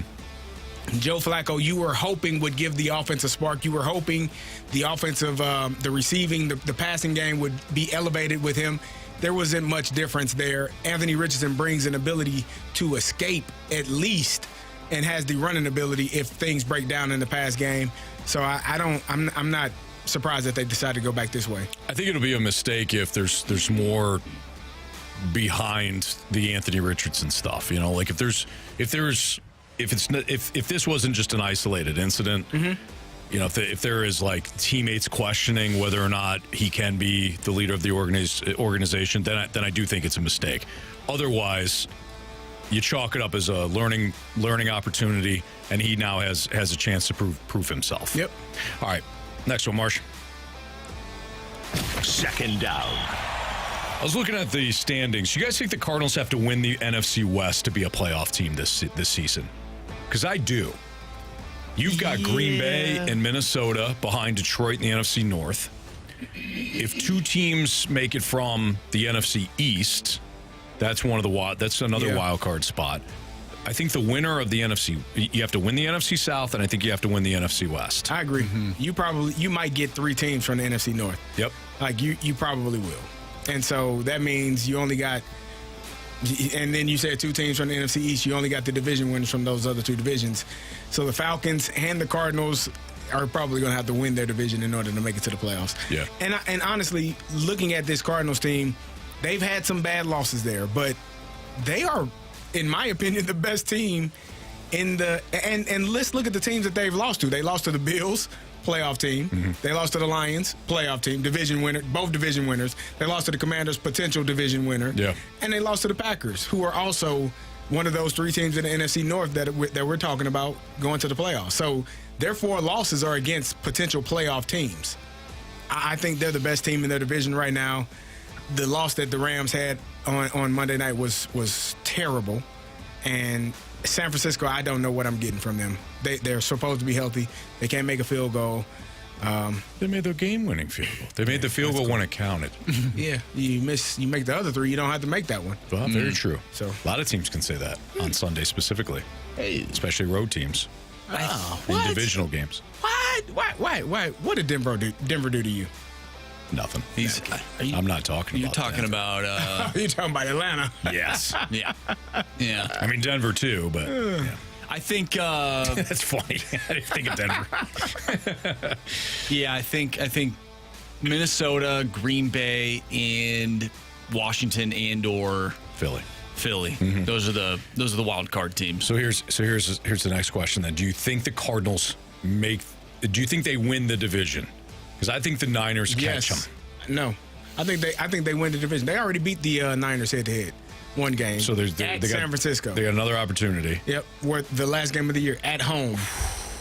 It could mean a lot, but to me, right now, as much crap as we've given Kyler Murray throughout his career, we got people were upset about the huge contract that they had to put clause in there that he needs to play, practice, and get off the video games. This young man has played extremely well. Connor in the backfield is outstanding. He does so much both in the passing game and in the running game. The addition of Marvin Harrison Jr., they are an offense. They are a good team. And Budda Baker on defense makes everything right. You get a guy he loves football. I like watching him play football. He puts a smile on my face. Watching Budda Baker play football makes me smile because I know he just wants to play. He would play for free right now in this room. I love it. So I think they do have a good team, and I think they are going to win the division. I got the Niners catching them. What about you, Marsh? I'm looking at the schedules right here. I think the Niners have a harder schedule than San Francisco or than Arizona does. Arizona's taken on Seattle twice. They have the Panthers. They have the Vikings, who, I mean, to me, that's a toss up. Based on what I've seen, they have the Patriots, and then they have the Rams and the Niners. And I look at the Niners schedule. They have Seattle one more time. They play Green Bay. They play Buffalo. They play the Rams. They play the Lions. They play the Dolphins. Who knows what the Dolphins will look like come Week 16? And then you have the Cardinals again. I think for me, I wouldn't be shocked if the 49ers won the division based on their track record. But I think based on what I'm looking at from a schedule standpoint, I don't know if I could see them winning. Okay. But the 49ers, they're always there, though, right? So you never want to count them out. I'm banking on the team that's done it, the coaching that's done it, and this team eventually getting healthy. So I like the Cardinals. I think it'd be fun if they made the playoffs. But, then you got two quarterbacks that can't win playoff games likely in the playoffs in Kirky football and Kyler video game. We haven't seen them in the playoffs, have we? Oh, yeah. They got waxed by the Rams the one year. The year the Rams won the Super Bowl? Mm-hmm. I didn't count. I don't know if it was that year or either way. All right, Marshy. Third down. Which team that is currently on the outside of the playoff picture do you believe will be in by the end of the regular season? I think I got two. I just mentioned one in the Niners. I got one in the AFC. I got two in the AFC. I think one you probably would say, okay, I can see that. I just have one. And I don't know. I really don't. I don't know if they're going to make it. Who's your one? The Cincinnati Bengals. That's mine. That's mine as well. Yeah. I don't know, though. They keep, Joe Burrow and Jamar Chase are having these great games. I just said it about the Blues. They don't know how to finish games. No, you're right. And neither do the Bengals. They don't know how to finish games right now. So, I don't have any trust in them. Despite what I've been seeing offensively, it's goes both ways, right? Yeah. You can't just play offense. You got to play defense. Oh, it's fair. I got another one in the AFC. Chargers? No, they're in a playoff spot. They're in a playoff Oh, that's spot. right. They're already in a playoff spot. Let's see. It's got to be the Jets. No, it's not the Jets. Dolphins. The Miami Dolphins. I think they've dug themselves too big a hole. So they're next. They got the Raiders, then the Patriots. We'll probably count those as 2 wins. They go to the Packers. We'll see. They play the Jets at home. It could be another win. At the Texans, who the heck knows what they're doing. 49ers at home, at the Browns, and at the Jets. I see 2 losses there, potentially. And if you can beat the Packers, that's 1 loss. Out of your last, 7 games? 8 games. 7-1 to finish off the season. Yeah. That probably puts you in the playoffs. I know they won this past week. I was not impressed by anything that I saw on the football field on Monday night. Well, What that was both about sides. Carey, the kicker? for I thought you the said Rams. Cardi B. Cardi Yeah. B, she was at the game? I missed her. Yeah. Well, there was a lot of celebrities that kicking took for the the game Rams. on Aaron Monday night. Donald was there Monday night. That was What cool. about Both Mookie field goal Betts? kickers. Now, nobody pays attention. No? Okay. All right. No, Anthony, I only like the good ones. Like who? You know, like, yeah. Okay. Can't even say Justin Tucker this year. Justin Tucker, yeah. Yeah. He used to be fun. Mike Vanderjack. Oh, man. How about Adam Vinatieri? That guy's a good kicker. Yeah, no, not around anymore. Yeah. All right. Let's wrap this thing up. 4th down. Which team did you not believe in at the start of the year that has got you believing right now? Not necessarily to win a Super Bowl, even just a playoff team. What team did you not believe in at the start of the year that has you believing? I believed in the Cardinals. You all made me stop believing, and now I'm back believing We again. can't make you do anything, Carey. You did. You guys bullied me and made me think that, Jamie made me feel like the Cardinals pick was, stupid. That's crazy. What are you talking about? And then now they're just leading their division. Okay, well, they don't count then for you. No. Probably the Chargers. That would be my team that I may not have believed in, but they are in a playoff spot right now. They are playing very well. They're running the ball really well. Not relying on Justin Herbert to throw the ball 50 times a game. Nope. That works well when you do that right. I think for me, there was one team that I just couldn't stop making fun of. And why? What gave me, what indication at all, based on who was playing the quarterback position and maybe who was backing that guy up. But now they got me singing. And that would be the Pittsburgh Steelers. Here we go, Steelers. Here we go. Pittsburgh's going to the Super Bowl. Here we go. Maybe just the playoffs, but That's my team. yep. I'm with you. Steelers. I did not believe in those. I believed in Mike Tomlin. I believed in the defense. I did not believe in Artie Smith or any of the offense of any quarterback they had on the roster, really.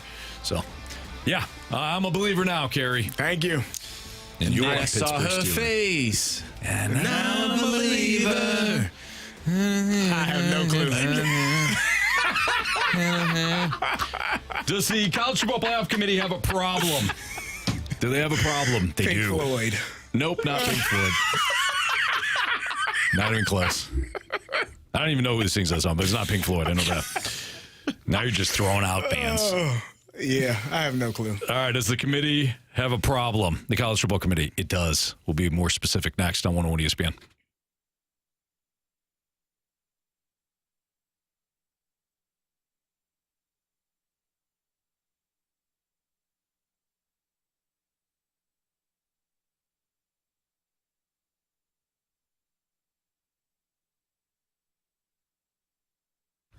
I got a buddy that just asked me about Happy Roof and all the things that Happy Roof can bring to the table if you're dealing with an old roof, a damaged roof. Maybe you just need a new roof overall because you're in real estate or you're looking to sell your home. Call the Happy Roof Company, 314-665-3001. They do a tremendous job of coming out within 24 hours to have someone to look at your issue if you are dealing with maybe some damage along the roof, or if you got, the recent, with all the rain and things like that we're getting in St. Louis, maybe you think, okay, there's a problem here with my roof. Call the Happy Roof Company. Again, they'll have somebody to look at your issue within 24 hours. They do both residential and commercial roofing. They have the 10-year labor warranty on all shingle roofs. Over 50 years combined experience in roofing, siding, and gutters. They don't chase storms. 100% of their market is in St. Louis and the surrounding areas. In fact, their headquarters is located in Sunset Hills. So you know that the labor is going to be done right, the warranty is going to be there, and this company's going to be around. It's not one of these companies that come in and out chasing storms. So the Happy Roof Company, they've been around a very long time. A-plus rating with the BBB. Up-to-date product knowledge, great relationships with both realtors and insurance companies, and financing options available on new roofs. Give them a call, 314-665-3001. Visit them online, thehappyroof.com. Tell them Stalter sent you. It's a Happy Roof Company.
is an education with my guy, Carey Davis, Hey, listen. who knows the words to songs, I know the words to pretty much every song. but has no idea No clue who sings it. who the band, singer, or entertainer is to said song. Nope. Yeah. By the way, it's the Monkees that sings. The, No, I'm a believer. There you go. All right. Yeah. The College Football Playoff Committee, boys, they have a bit of a problem. They have a bit of a challenge. As fun as all the upsets have been each and every week in college football, we're getting to the point now, and these latest rankings reflect it. And I got no issues with the rankings, by the way, because I do think the regular season should matter. Mm-hmm. But the challenge now becomes, if a team like Georgia has 2 losses, and you have teams that are unbeaten like BYU and Indiana, even if they believe that Georgia is a better team,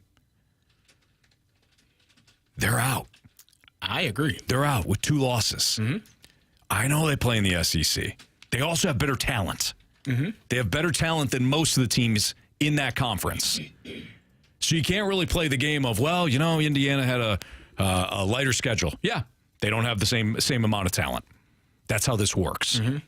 Indiana can lose any Saturday, and maybe they will, but they haven't yet. Same thing with BYU. I wonder if the committee is hoping, like, I wonder how this works. Are they, because Indiana is undefeated, they got to be hoping for Ohio State to beat them by like 40. Because if Ohio State loses to Indiana, and it's a close game, mm-hmm. obviously Indiana jumps up, and they are, right now they're number 5. Maybe they jump up to 3 or number 2. Yeah. But Ohio State doesn't fall out as far as, like, you're hoping, I'm sure they're hoping that it sorts itself out with all of these Big Ten and SEC teams mm-hmm. that are ranked in there right now because, like you said, SMU and Boise State, I think, have earned the right that Boise State lost to Oregon. That's their only loss. And SMU's only loss is to BYU, who is number, 4 or 5 in the country? Mm-hmm. 6? Like, they are, like, you've lost to teams that are ahead of you in the ranking. So I don't know how you keep those teams out with 1 loss and justify a 2-loss Georgia team ahead of them. Mm-hmm. Just because you say, oh, they play in the SEC, it's harder. I don't care. I really don't. Like, I can only play who's on my schedule. Give me an SEC schedule then, and let's see if we can beat them. Yeah. Because you can't just. It's never going to be balanced, though. It will never be. You can't just tell me, oh, you played in a weaker conference. Those things. So what? Yeah. I beat the teams that were in front of me. And who is to tell you that if I don't play those teams, I don't beat them as well? Mm-hmm. You can't just go, oh, this team on paper is better. It's about styles. It's about preparation. It's about the matchup. It's about how you perform in those moments. So I'm hoping for chaos, obviously. I want it all to work how it's going to work. Our guy Frick James chimes in the snake pit. He goes, stop picking on my dogs who got screwed last year, too. BYU should have lost to Utah. Shoulda, woulda, coulda. Georgia should have lost to Kentucky. Yeah, shoulda, woulda, coulda. And you know what? I like Georgia. I was all in on Georgia. When they beat Texas, I'm like, man, they had a slip up against Alabama. Now they're ready to roll. I was all in on Georgia last week. And they got taken 2 through, above, below, behind the woodshed last week by Ole Miss. I can't support you now. I'm sorry, Frick. You're on your own. You went to the Grove, you got waxed. Coulda, woulda, shoulda's right. BYU won. They did. Now, may they lose? I don't know. Well, you thought they lost yesterday. I did. I honestly did. I forgot. I completely forgot. They lost, yeah. I'm like, oh, that's a loss. That's chalked up. No, they're still there. They probably should have. Yeah, Frick's not wrong. It is what it is. I'm for, too. I'm for the chaos. I love this season thus far. I do, too. Nothing is, and thank you, Bazooka Tooth. Patriots should have lost to the Falcons. Amen on that. Falcons got screwed. I don't think they did. No, they lost. I don't think there was any poor calls that could have gone their way. Even if there were. Refs could have swallowed their whistle on the Jake Matthews holding call, but other than that. And they could have called that an incomplete pass by what's his name? Julian Edelman. Yeah. I know he caught that. He definitely caught that. Hit the ground. I think he absolutely caught that. Oh, okay. Yeah. That bounced off of It was their time, Anthony. It was their time. Yeah. But they hadn't won in a while, so Yeah, I'm so happy for Patriots fans, There you go. that they were able to win again. Have a memory like that because they deserve it. You know, they need it. They did. Yeah, I think You they don't think won so? 2 years prior to They that. probably did. Yeah, they beat the Rams. No, that was after. Was that after? Yeah, they beat the Mm-hmm. Seahawks, then they beat the Falcons, then they beat the Rams. No, they lost to the Eagles. No, I'm saying all their wins, wins. though. Yeah, Wins. Yeah. Either He's only way, counting the wins. It went Seahawks win, then it went Cam Newton and Broncos, Broncos, then it went Patriots, Falcons, Patriots, Eagles, Patriots, Rams. And we haven't seen them since. That's fun. It's because they stink. Yeah. Yeah. I hope they stink. Yeah, I do. I hope Yeah. they stink for a long time. Yeah. I hope they're irrelevant for a very long time. Drake May is actually looking really good. He's figuring some things out. Yeah, it looks fine. You get him a couple weapons, he'll be okay. Ooh, Steelers should have lost to the Commanders. But since they didn't. DL 1904. But they didn't. No, they You should. know what they did? They won. They won. Yeah, posted a dub. All right, we've got a returning Gauntlet contestant. What? Yeah. Oh, yeah. 22. I didn't write. I wrote 22. I crossed it off. Okay. You want to focus in on 3,000? You want to focus on some of the stupid things I've written down? Fine. But I crossed that one off. Okay. Oh, it's way too high. I'm making strides. I'm like 22 goals or 22 medals. That's a lot. In one Olympics. That's a ton. Some countries don't get 22 medals. Oh, man. Anyways, returning Gauntlet contestant next on 101 ESPN.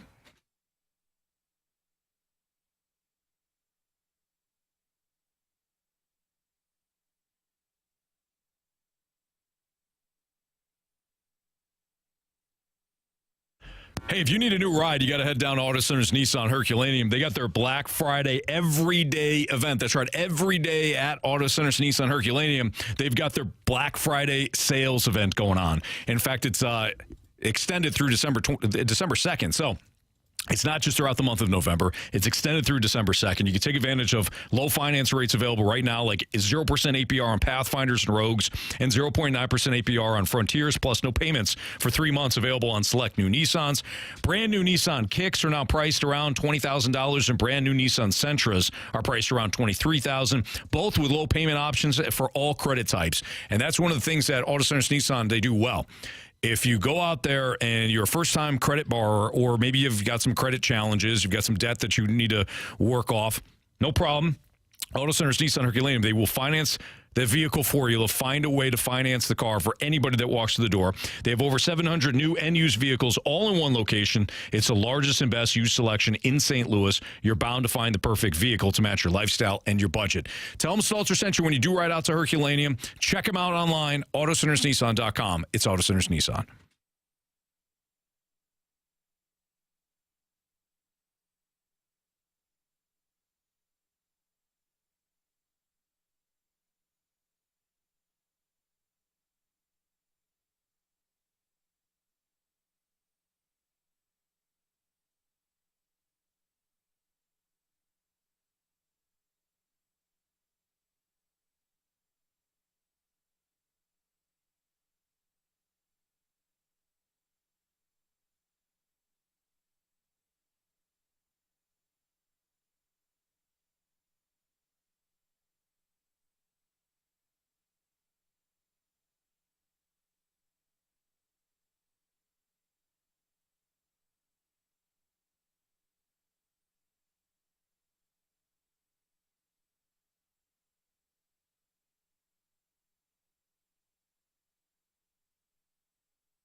categories, one challenger. Can you survive the Gauntlet? Brought to you by Blue Note Roofing. Roofing, siding, and gutters. Visit BlueNoteRoofingSTL.com for a free inspection.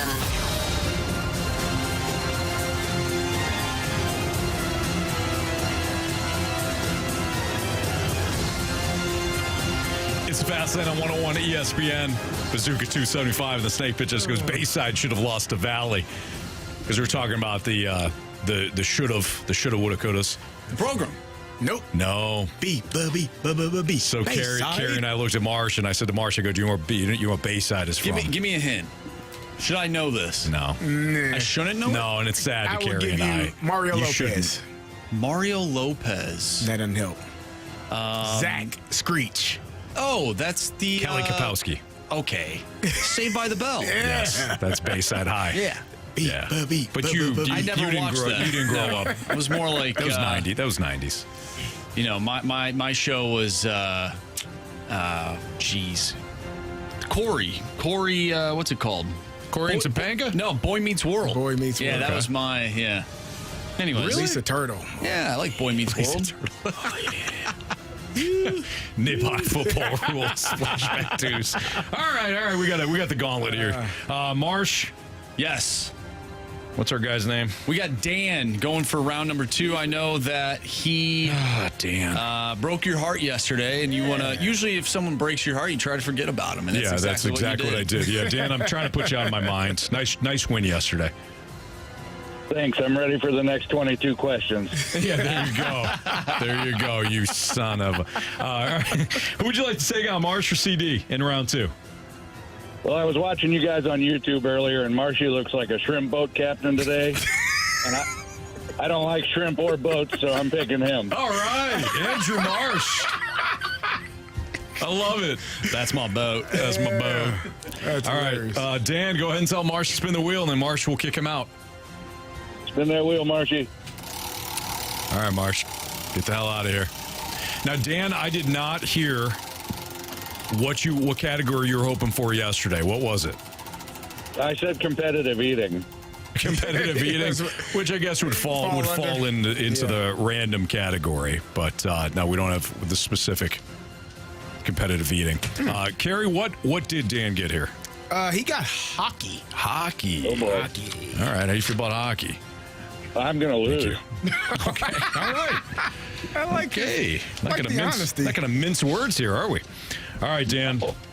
Every question is worth 2 points unless you ask for the options. If you ask for the options, those questions become worth 1 point. Are you ready? Let's go. Jeremy Roenick has officially entered the Hockey Hall of Fame. Out of the 5 teams he played for, with which team did he play the most games? Options. The San Jose Sharks, the Phoenix Coyotes, or the Chicago Blackhawks? Chicago Blackhawks. Final answer. Question number 2. Through 15 games, name the NHL's worst penalty kill. This Pacific Division team is clipping at a 59% success rate on the PK. Options. Is it the Edmonton Oilers, the Anaheim Ducks, or Anthony's San Jose Sharks? What the? I'm going to say Anaheim Ducks. Final answer. All right, Dan, question 3. Which Central Division goaltender in the NHL, through his first 12 starts, has allowed the most goals in the NHL this season?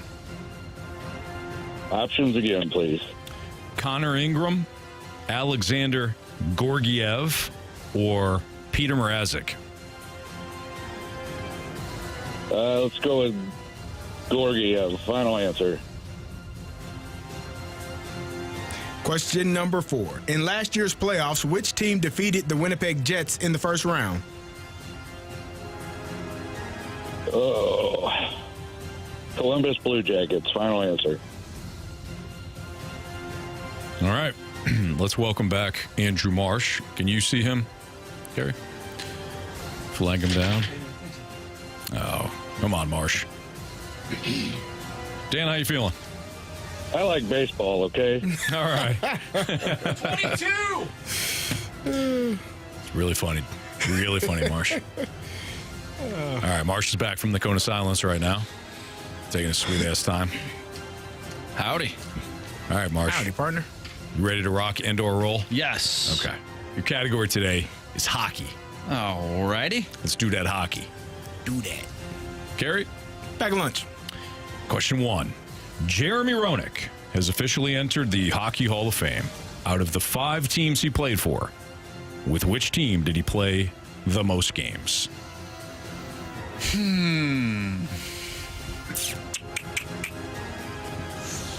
Alrighty now. I think it's between the Coyotes and the Blackhawks. Wow. I'm going to go with the Chicago Blackhawks. Final answer. Question number 2. Through 15 games, name the NHL's worst penalty kill. This Pacific Division team is clipping at a 59% success rate on the PK. Man, I was literally just looking up the stats for the Blues penalty kill, like maybe less than an hour ago, but I did not go that far down, which is a good thing for the Blues. It's got to be between the Sharks and the Ducks. I'm going to go with the Ducks. Final answer. Question 3, Marsh. Which Central Division goaltender in the NHL through his first 12 starts has allowed the most goals this season? Alexander Georgiev. Final answer. Question number 4. In last year's playoffs, which team defeated the Winnipeg Jets in the first round? The Winnipeg Jets in the first round. Who was that? Was that the Avalanche? Let's see here. So Vegas played. Yeah, it would have had to be the Avalanche because Dallas was number 1. Dallas played Vegas, who was a wild card team, which means the Jets would have had to play the Avalanche. So the Avalanche. Final answer. All right, let's go over these. Jeremy Roenick has officially entered the Hockey Hall of Fame. Out of the 5 teams he played for, with which team did he play the most games? Dan, you went with the Blackhawks.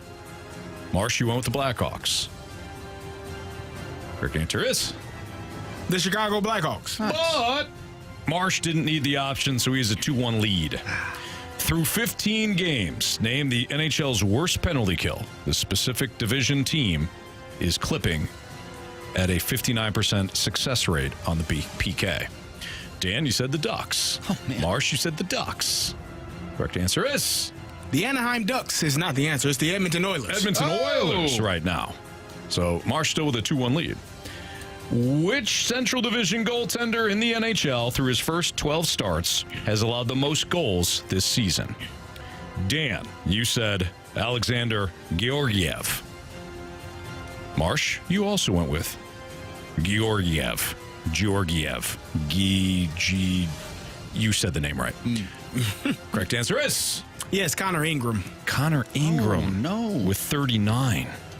Georgiev has got 30 and Mrazek 34. Oh, Peter. So 2-1 still. Marsh with the lead. Comes down to this. In last year's playoffs, which team defeated the Winnipeg Jets in the first round? Without the options, Andrew Marsh said the Colorado Avalanche. Without the options, Dan said the Columbus Blue Jackets. If it's the Avalanche or any other team not named the Columbus Blue Jackets in the NHL, Marsh wins. If it's the Blue Jackets, Dan wins. Correct answer is Colorado Avalanche. Dan. You have chosen poorly. You lose. Not today. Marsh got you 4-1, Dan. I'm sorry.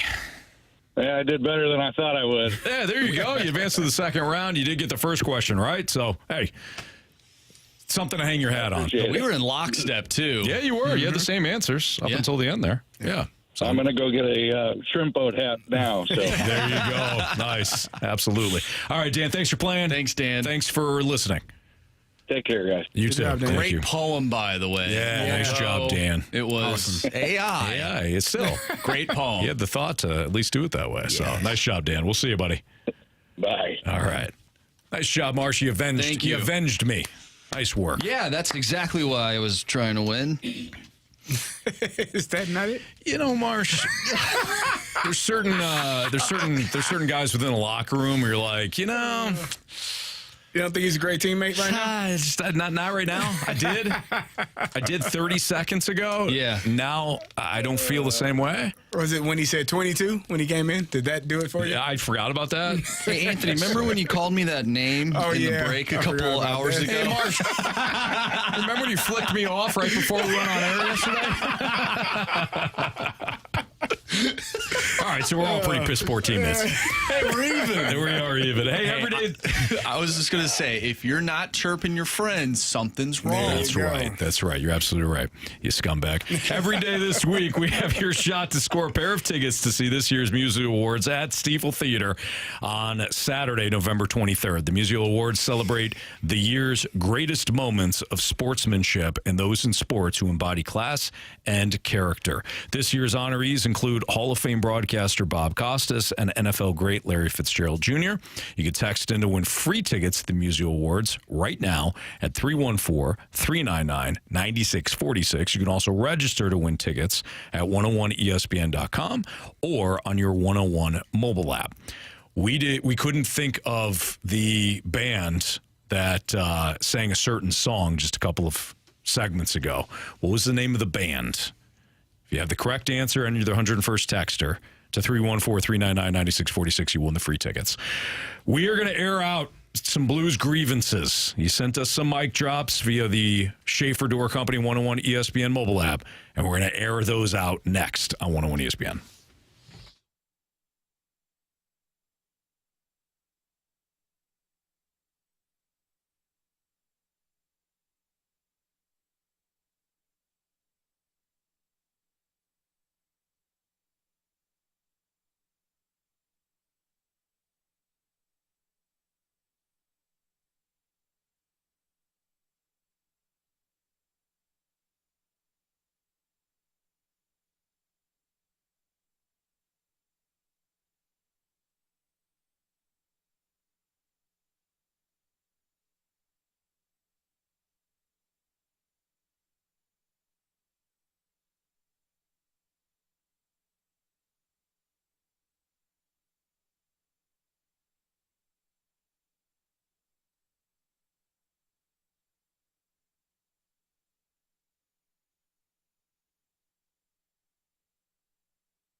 It's Fastlane on 101 ESPN. Every once in a while, we'll air our Blues grievances, or you'll have an opportunity to do so via the 101 ESPN Schaefer Door Company app in our Mic Drop feature. It's Fastlane on 101 ESPN. Carey Davis, Anthony Stalter. Blues fall last night to the Bruins.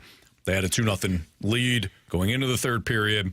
They blew said 2-goal lead. They lose to the Bruins 3-2. And now we're airing grievances, Blues-related grievances. Yeah, Marsh. about that. What's that? I said be clear about that. Yeah. Just. Yeah, no, not just any grievance. Yeah. Blues grievances. Yeah. Make sure we're. Let's hear from Ed. How are you? Guys, I've got a grievance, and mine's with myself. I led myself to believe that they hinted at possible postseason the last 2 years when we know it's a rebuild. So the only grievance that I have is that I am too positive about the Blues at this moment. I guess. I'm also kind of negative because they can't win. I mean, I got 2 notifications last night, power play goals. I'm like, oh my goodness, they are showing something. It's and happening. I went to bed. I woke up this morning, it was a loss, 3-2. And I said, well, I don't know. I guess we got to go back to the drawing boards because this truly is a rebuild. And I just need to look at it like that, and I just not worry. Like, the whole team's hurt. No one can stop pucks from getting into the net. We just got to leave it alone. Just try again next year. Play all the young guys. I mean, I guess that's my grievance. We're not playing enough young guys because we look like a team who's playing a bunch of amateurs, even though we're full of 27-somethings. You know, one thing that Ed did that I really like, CD, is he took accountability there. He blamed himself. That's always important. And that is, as a fan, I think that's the best thing that you can do. You watch your team perform like crap against an opponent that is just a walking corpse, and you miss 3 field goals that could have won the game. It's a different sport. Different game. And you start to blame yourself, man. You start to say, hey, I believed when I shouldn't have. I'm with Ed. I don't think. Well, so that's a bit of a problem because Ed didn't have any time on ice that I know of. He didn't play yesterday. Yeah, but Ed's important. He blames himself for believing. Yeah. When in actuality, we should believe. We should have belief in our favorite teams. This is coming from. I think we should fade them. This is coming from the same man, though. Hold on there, Marsh. It's coming from the same man that said, I'm not going to ride the roller coaster. I'm going to stay even keel. I am. But you should believe. But you can't. Me being even keel doesn't mean I'm going to blame myself for something they did. I didn't play. Nah, I ain't take one shot. I'm with Ed. Okay.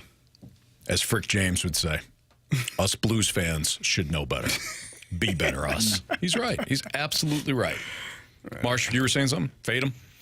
Yeah, I mean, that just, it worked for a little bit for you. Yeah, until I stopped feeding them. Oh. No, it worked. Because of Carey. What? So I'm blaming myself for listening to Carey. It sounds like you're blaming me. It's actually pretty good. I did that because of Carey. I blame myself. Okay. Reminds me of that kid from The Sandlot when they had the vacuum explode. I blame myself. He goes, I blame myself. Forgot which was that, Timmy or Tommy Timmons? Yeah, one of them, one of the brothers. I blame myself. We've been going about this the wrong way. All right, let's hear from Benjamin next.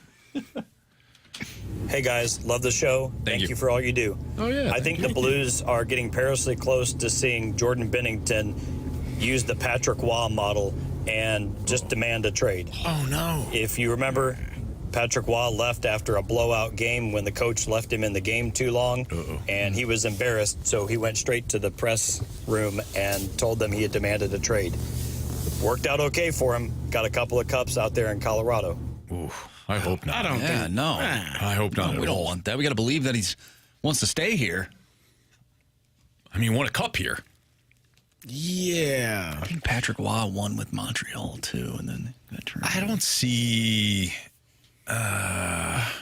Thank you, Elliot. I don't see that happening. I don't think Jordan Binnington is that type of person. I don't either. I feel the same way. Elliot says, don't blame Carey. It's Tony Hockey's fault. What? I don't see Jordan Binnington being that way either. I don't think he has that mentality. I think it's an interesting history lesson, but I don't know. I wonder if going into the season, especially once players start getting hurt, but even going into the season, there's probably some level of conversation with the goalies like, hey, may not be as clean as you want in front of you. Might get a little muddy out there at times. Might be a little bit more difficult sometimes. But this is the route we're going. This is the direction we're going. Let's continue to forge our path in the right direction. We get a text from the 314. My grievances with Bannister not playing Bolduc. Keep counting on these journeymen to lead us out of the rebuild, ya idiot. It's a little strong with idiot, but it's a fair point. Well, yeah, so I was thinking about this. I wonder, and this is obviously nothing against Drew Bannister, but when you take a coach who has never coached in the NHL or at any high level, and you're expecting them to take you through a rebuild, wouldn't their mindset be, I'm going to play the guys that give me the best chance to win so I can essentially stay at the NHL level, rather than play the Zach Bolducs or like the younger guys that need to play in a rebuild or a retool? Like, I mean, I could be completely wrong. I feel the same way about the Cardinals with Ollie Marmol. Yeah. Yeah, but isn't it but don't you have to then look at the situation and say, I'm not winning, so where can I be better at? Where can I make moves that are within my control to get the most out of the team? I would assume that a player is not playing. When you're losing and a guy's not playing, this is always, like, it's even at any level. When people are like, oh, they're not playing the best players. What the hell, coach, you think not playing the best players? Like, what? He thinks he's playing the best players. What coach? Yeah. You're playing the players that you think give you the best chance to win. But what happens when you still lose? But there's information that you know as a coach that fans don't know. For sure. That other people have no clue about. So if a player is not playing, then there's probably something that he's not doing in practice or something that he hasn't done when he has had an opportunity to play. That says, all right, I can't trust you to put you out here. Right. Because if I play you, it's going to be even worse. Now, granted, I don't know how much worse it gets than 8-1, but twice. I was going to just go with the one time. Oh, they did. They did it twice. But he didn't have to pile on him. I mean, to my point earlier about the players on the team. Yeah. Like, if we are in a retool, and I'm just throwing this out there, like it's this might not make any sense, but it's just what's on my brain right now. Like, they're not playing the guys that I think need to play to be a part of the retool. You're just kind of playing the same players that we've seen. Yeah. There's maybe, I could count maybe 4 guys that, like Dylan Holloway is part of that retool, but Dylan Holloway's not a rookie by any means.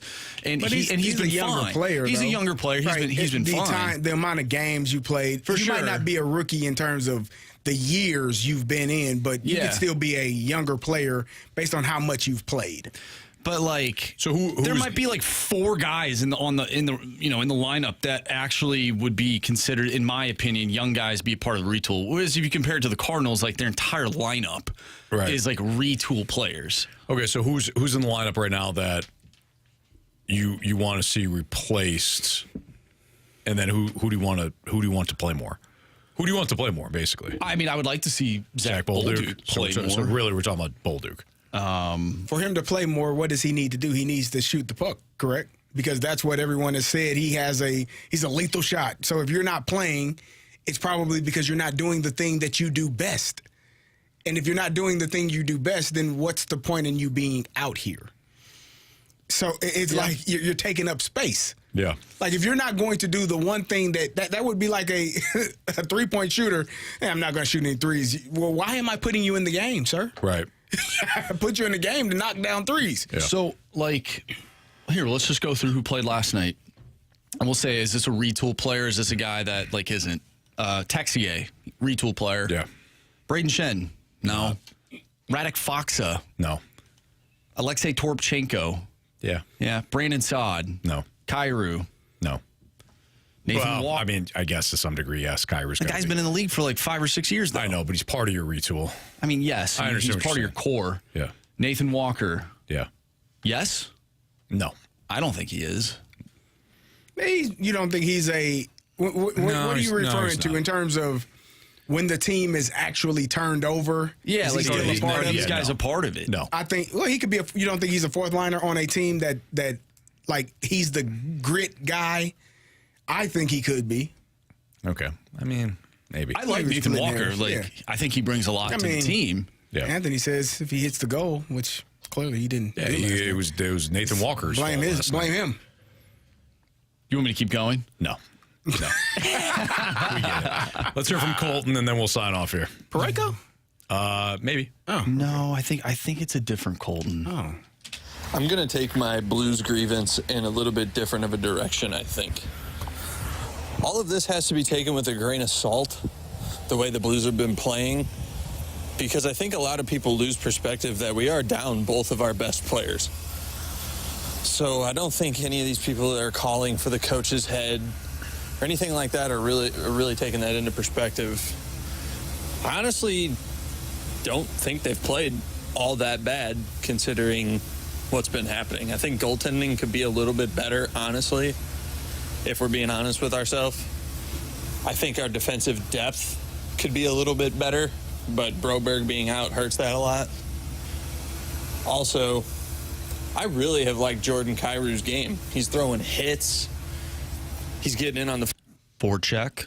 Got cut off. Oh, You can gotcha. only send those mic drops. They're only about 90 seconds long. Gotcha. Yeah. Boy, he took like every polarizing topic and went the other way on it. He did. Jordan Kyrou, Binnington. I don't think Jordan Kyrou has been playing poorly. I think he's been aggressive. I think he's doing all of the things that we have complained about for years that he's not doing. I think he's still leading the team in points, if I'm not mistaken. Like, he's one of your better players. But people, when you've become the whooping boy, it's kind of hard to get that stigma up off of you. Mm-hmm. I think that's what he is and what he's been. Yeah, very true. All right, we're moving forward here. We've got the Sports Six Pack, at least part one of the Sports Six Pack next. 314-399-9646 is where you can send your questions. The Air Comfort Service text line. Again, Sports Six Pack next.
101 ESPN Sports Center.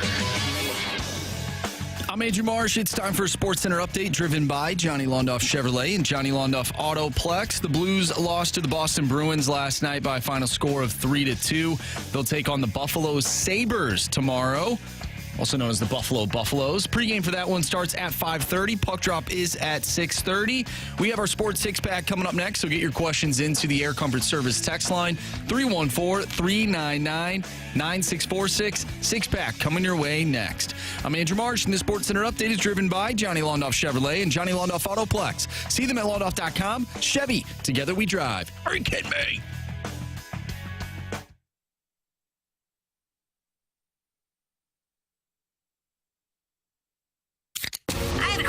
It's time for the Fast Lane to answer your sports questions. I want to ask you a bunch of questions, and I want to have them answered immediately. Asking me all these weird questions. Answer the question. Answer the question. Answer me! The Sports Six-Pack is brought to you by Paramount Men's Medical Center. Suffering from ED or PE? Your first treatment is free at ParamountMen'sMedical.com. Time for the Sports Six-Pack here in the Fast Lane on 101 ESPN. Carey Davis, Anthony Stalter. Here is Andrew Marsh with your Sports Six-Pack questions. Question number 1. All right.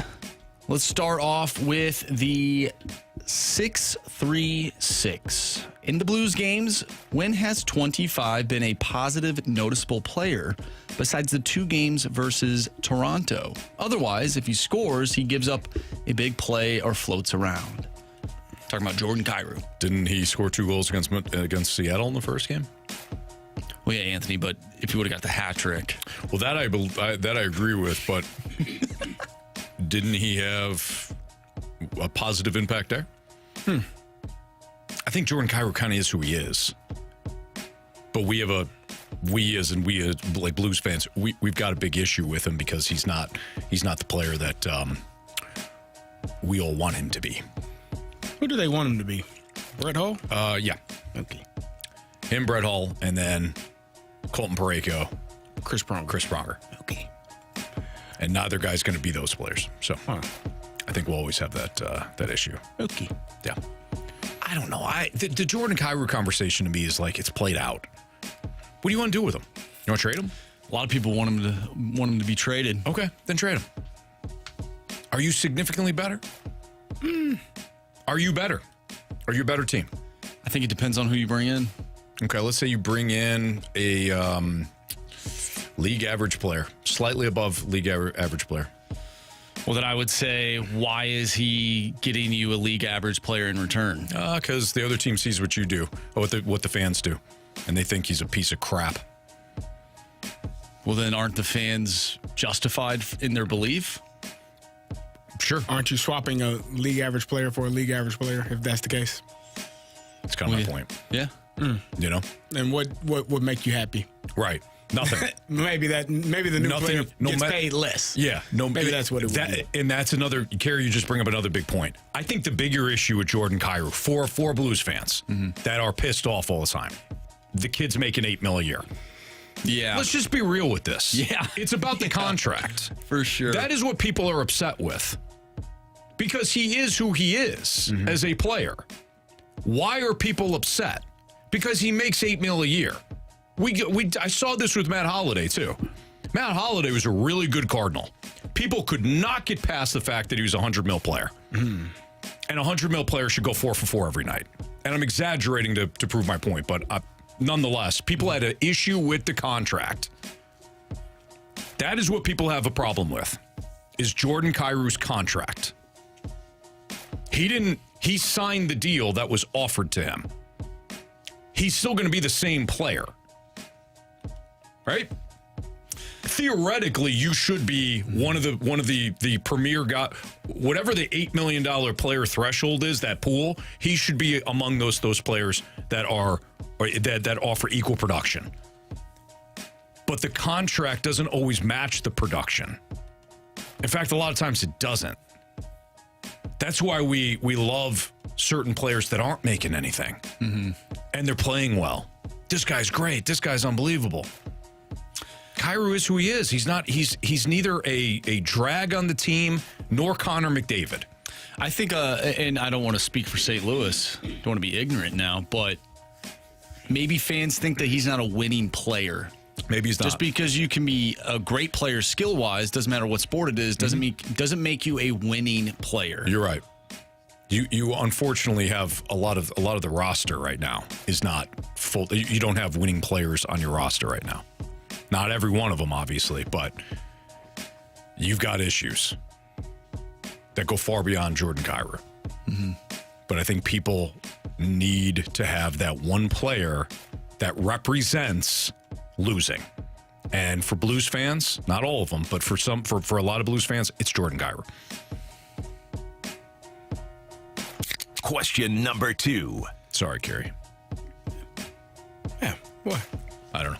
Yeah, thank you. This one comes from Pete.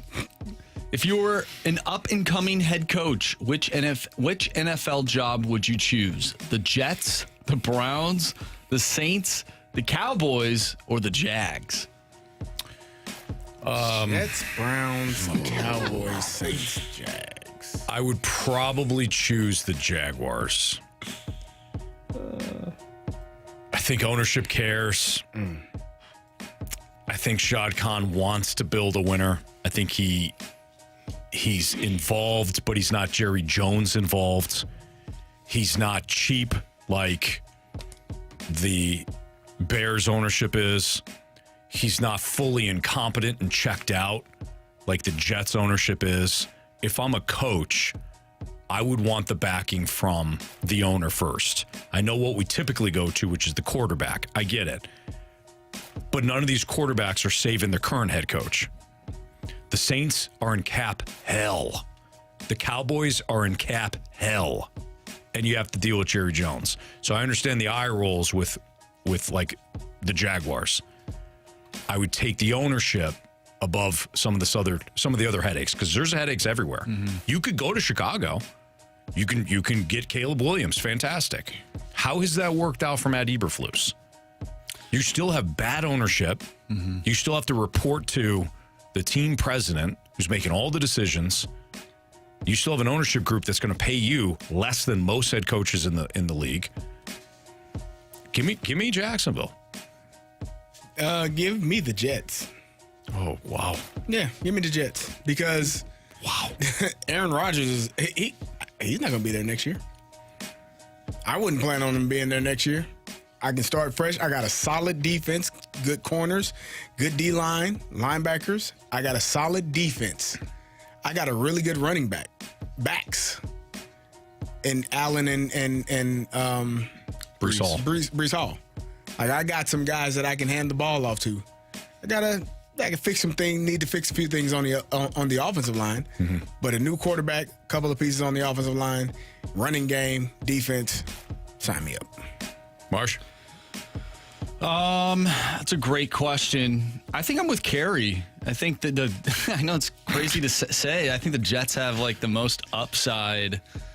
Although, like, I don't know. I don't really know anything about coaching a football team, so maybe I just pick the Cowboys. If I could take the Cowboys and make them like relevant again in the postseason, mm-hmm. I feel like that's a huge win, and a win that would go on my permanent record. Hello, Harvard, yo. Okay. Fair enough, Marsh. Fair enough. I can't believe you guys chose the Jets. Oh, yeah. I just picked the Cowboys. Jets. Jets. Oof. Going back to the Jordan Kyrou thing, we get a text from the 937. This Kyrou discourse is so stupid. He's really good at what he's good at. The Blues have been chasing the ghost of Petro for years and built an expensive average team. Yeah, I agree with a lot of that. I think it's never just one thing, right? But if we are going to trace the current issues back to one thing, it is letting Petro walk. 100%. It's not unlike what I've said with the Cardinals. It's not one thing, but if we do want to trace back the issues, it goes back to the Ozuna trade. And I know Carey disagrees with that. A lot of people disagree with that, but you sold out for offense and you gave up two big pitchers in that deal that could have been in your rotation right now? The other two guys were better. They just got hurt. Other two guys? The other two pitchers that they kept. Flaherty and Reyes. Oh. They got hurt. They were ranked higher. They were better. Imagine if they were healthy and you had Alcantara, Reyes. Imagine if they were healthy and you had Marcell Ozuna.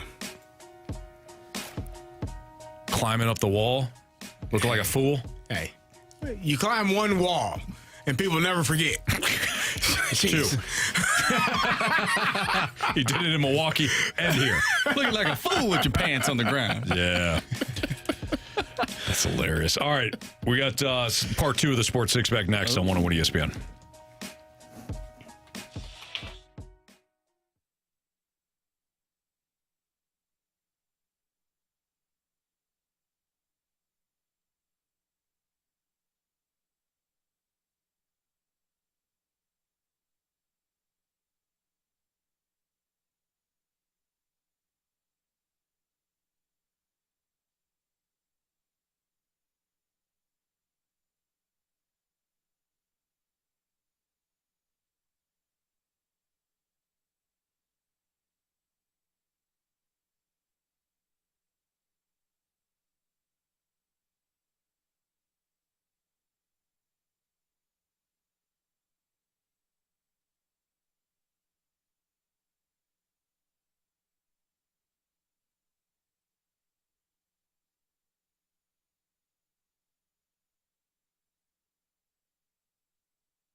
It's time for the Fast Lane to answer your sports questions. I want to ask you a bunch of questions, and I want to have them answered immediately. Asking me all these weird questions. Answer the question. Answer the question. Answer me! The Sports Six Pack is brought to you by Paramount Men's Medical Center. Suffering from ED or PE? Your first treatment is free at ParamountMen'sMedical.com.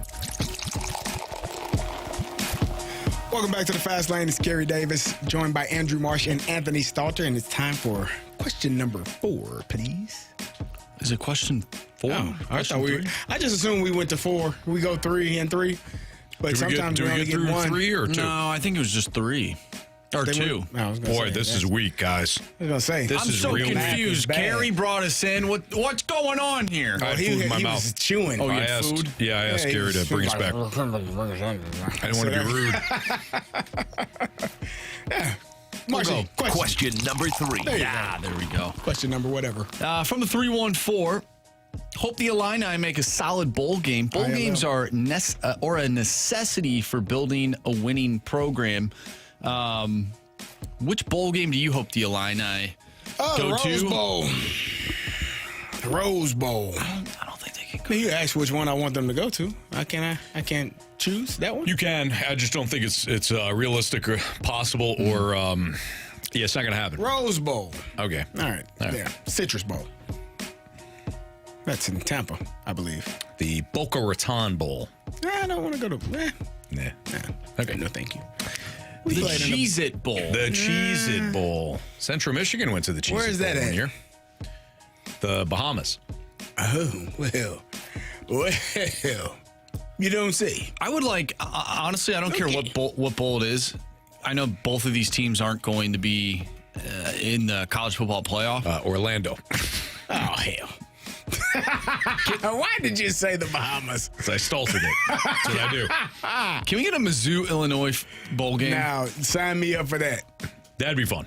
Sign me up for that. I'm with you on that. Yeah. Last year, the Tennessee Volunteers beat Iowa 35-0 in the Citrus Bowl.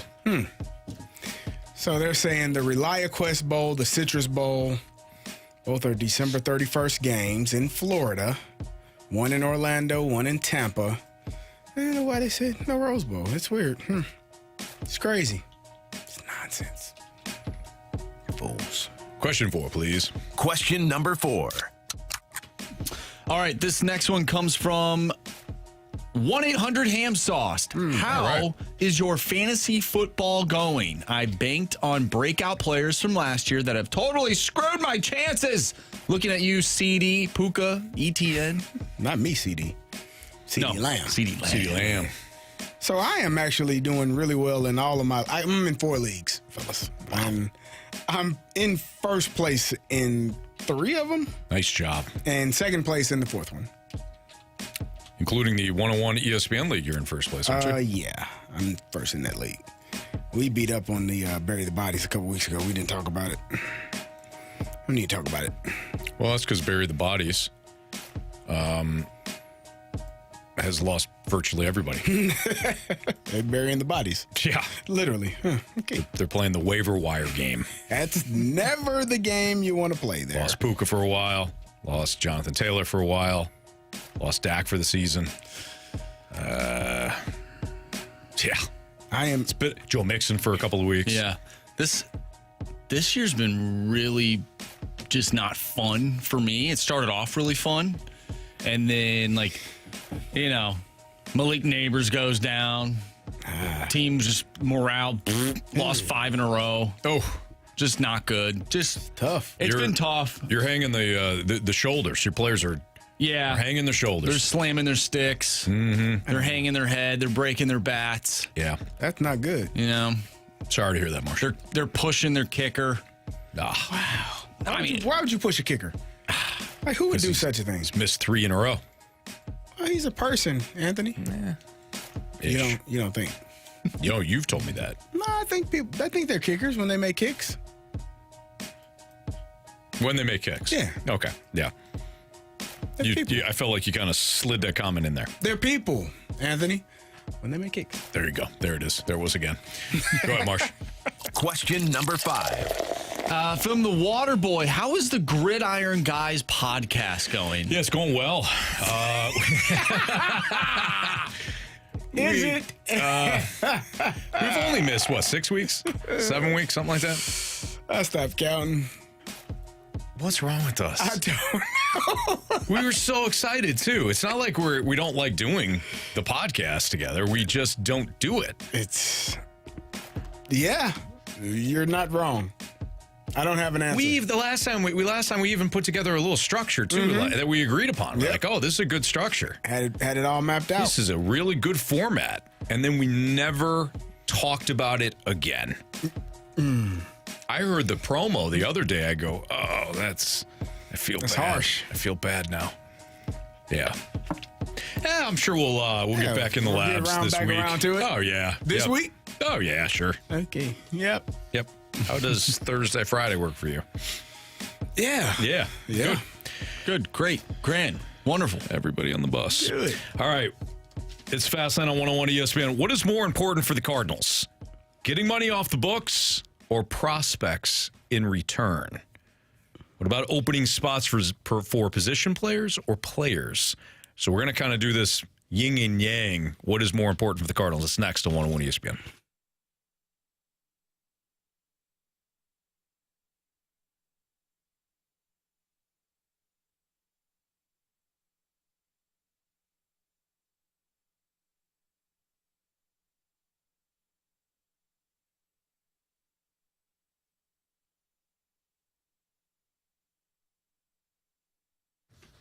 If you're purchasing a home and you want to close within 2 weeks and you want to save a bunch of money, then you got to call my guy Stewie at 314-324-4440. Again, 314-324-4440. He's got the bagel loan, which is if you're borrowing $200,000 or more, you qualify for the bagel loan, which means no closing cost and no lender fees.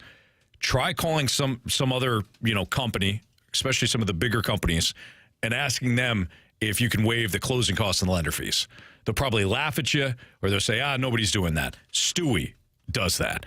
Jamie just purchased a home recently, got his loan through Stewie. He had certain things that he was like, you know what, I could do this, I can't do this, and Stewie helped him out. If you have a unique situation, you're buying your home, maybe you got some debt that you want to consolidate, maybe you want to refi, but you have no idea if now's a good time to refi, call Stewie. He will help you out.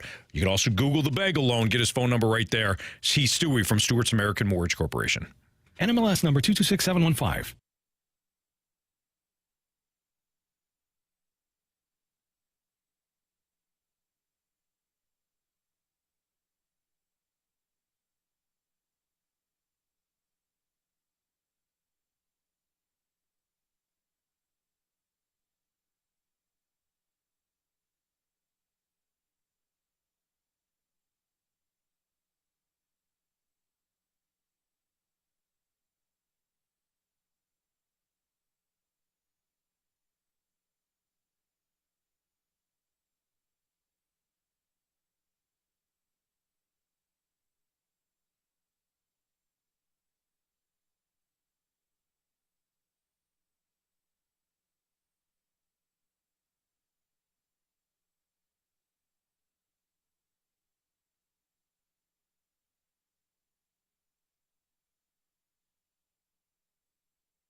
2, your time check is brought to you by Clarkson Jewelers, an officially licensed Rolex jeweler. What is more important for the Cardinals?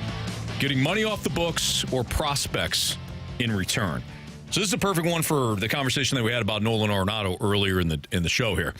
Is it more important to get his money off the books, or is it more important to get the best prospects, period? Mm-hmm. You can't choose. You can't say, both, and do the whole pragmatic thing. I don't necessarily know that money off the books is a necessity for them. I don't think they're struggling financially in the way that you gotta cut salary, you gotta cut payroll, you gotta move on from people because they're making too much money. I don't think that that's a necessity. Yeah.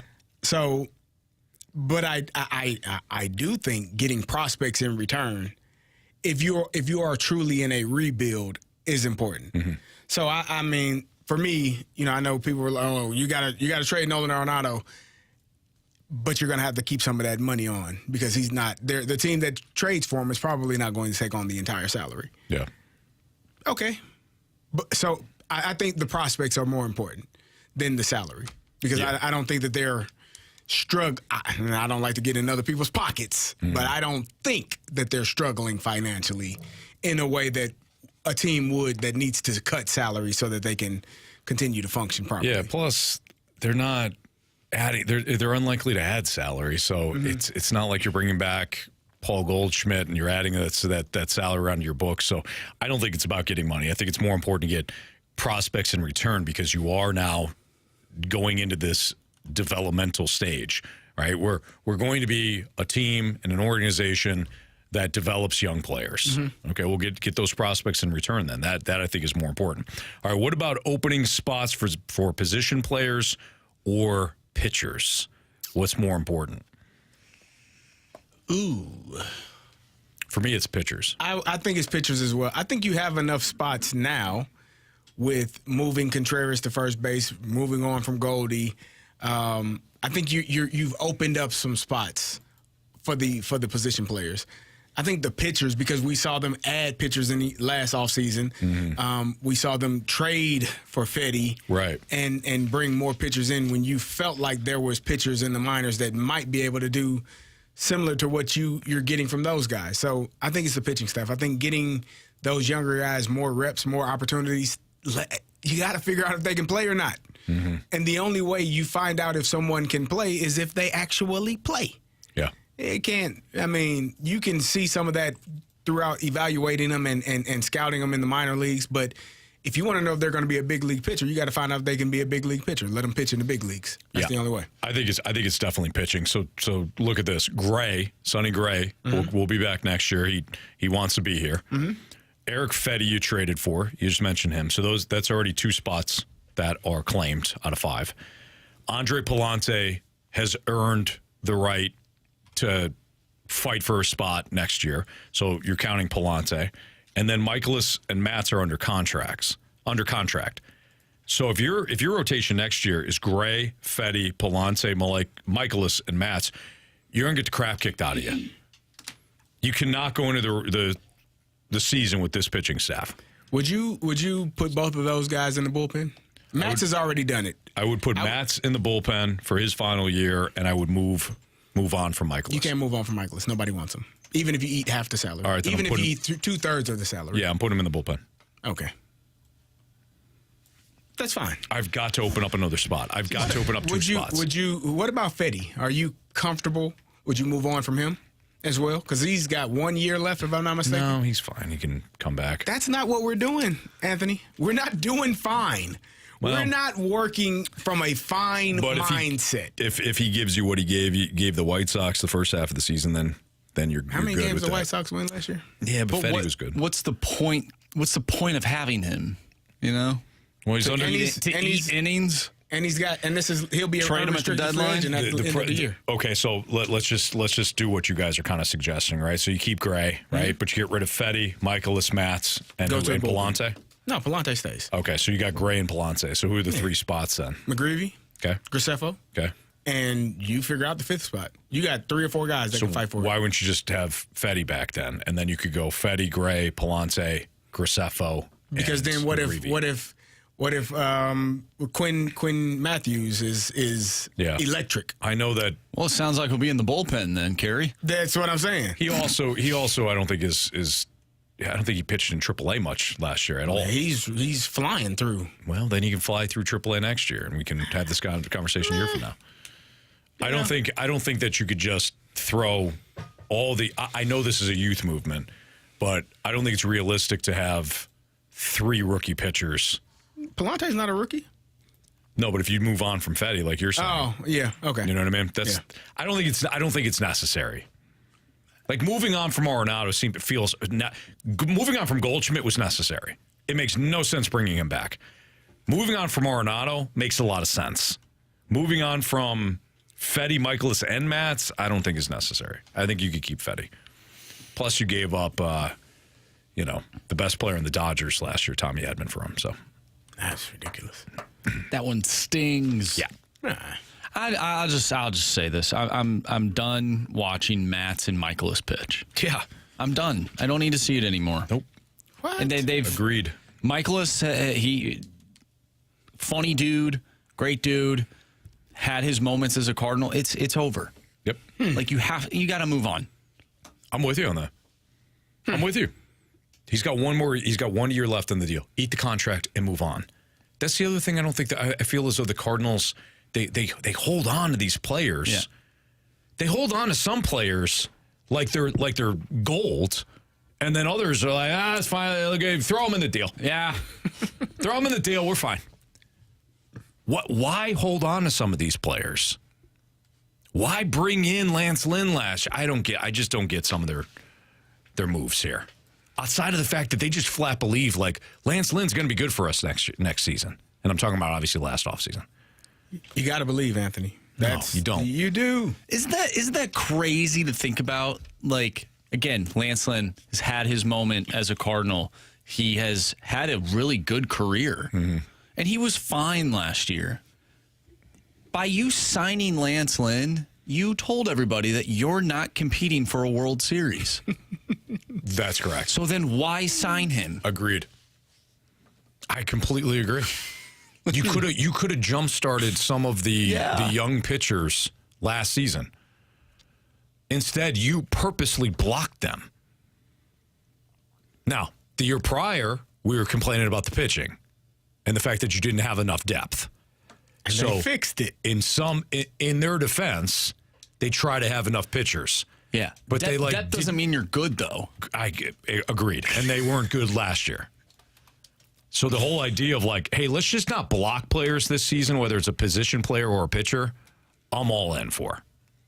All right, it's Fastlane on 101 ESPN. We've got the Stalter / Fastlane Stackup, the top 10 teams in the National Football League. Oh, yeah. And we gonna fight. Yeah. That's next on 101 ESPN.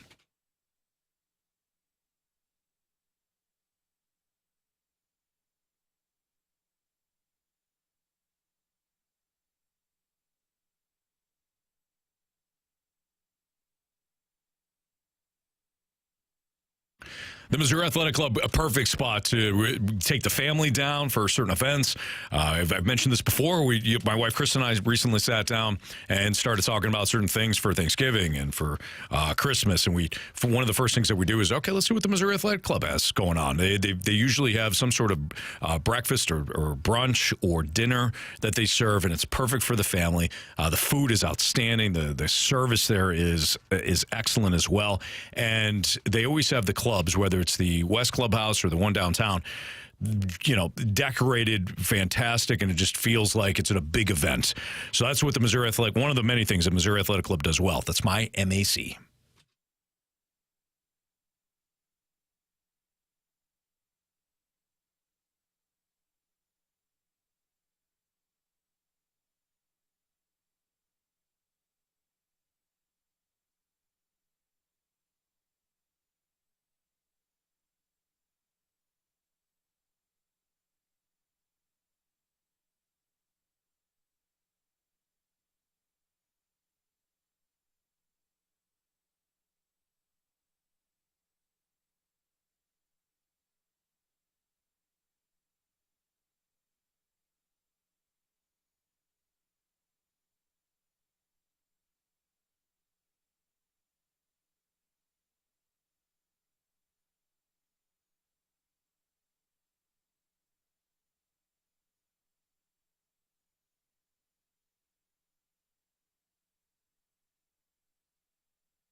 Sean McVay has the best playbook. Oh. Stalter on the fumble. Oh, my God. Anthony. You like that? You like that? You're wrong on this one, Anthony. Anthony, who cares what you think? On stacks, on stacks, on stacks. All right, time for the Stalter / Fastlane stack up right now. This is the top 10 ranking in the NFL, and we usually disagree, so this should be fun. Marsh, without further ado. Number 10. I got the L.A. Chargers at number 10. Okay. I like the way they play. This was not supposed to be a team that challenged for a playoff spot in Jim Harbaugh's first year. We all knew that Jim Harbaugh knew what he was doing. At some point, he'd rebuild that roster. But he got rid of Mike Williams. He got rid of Keenan Allen.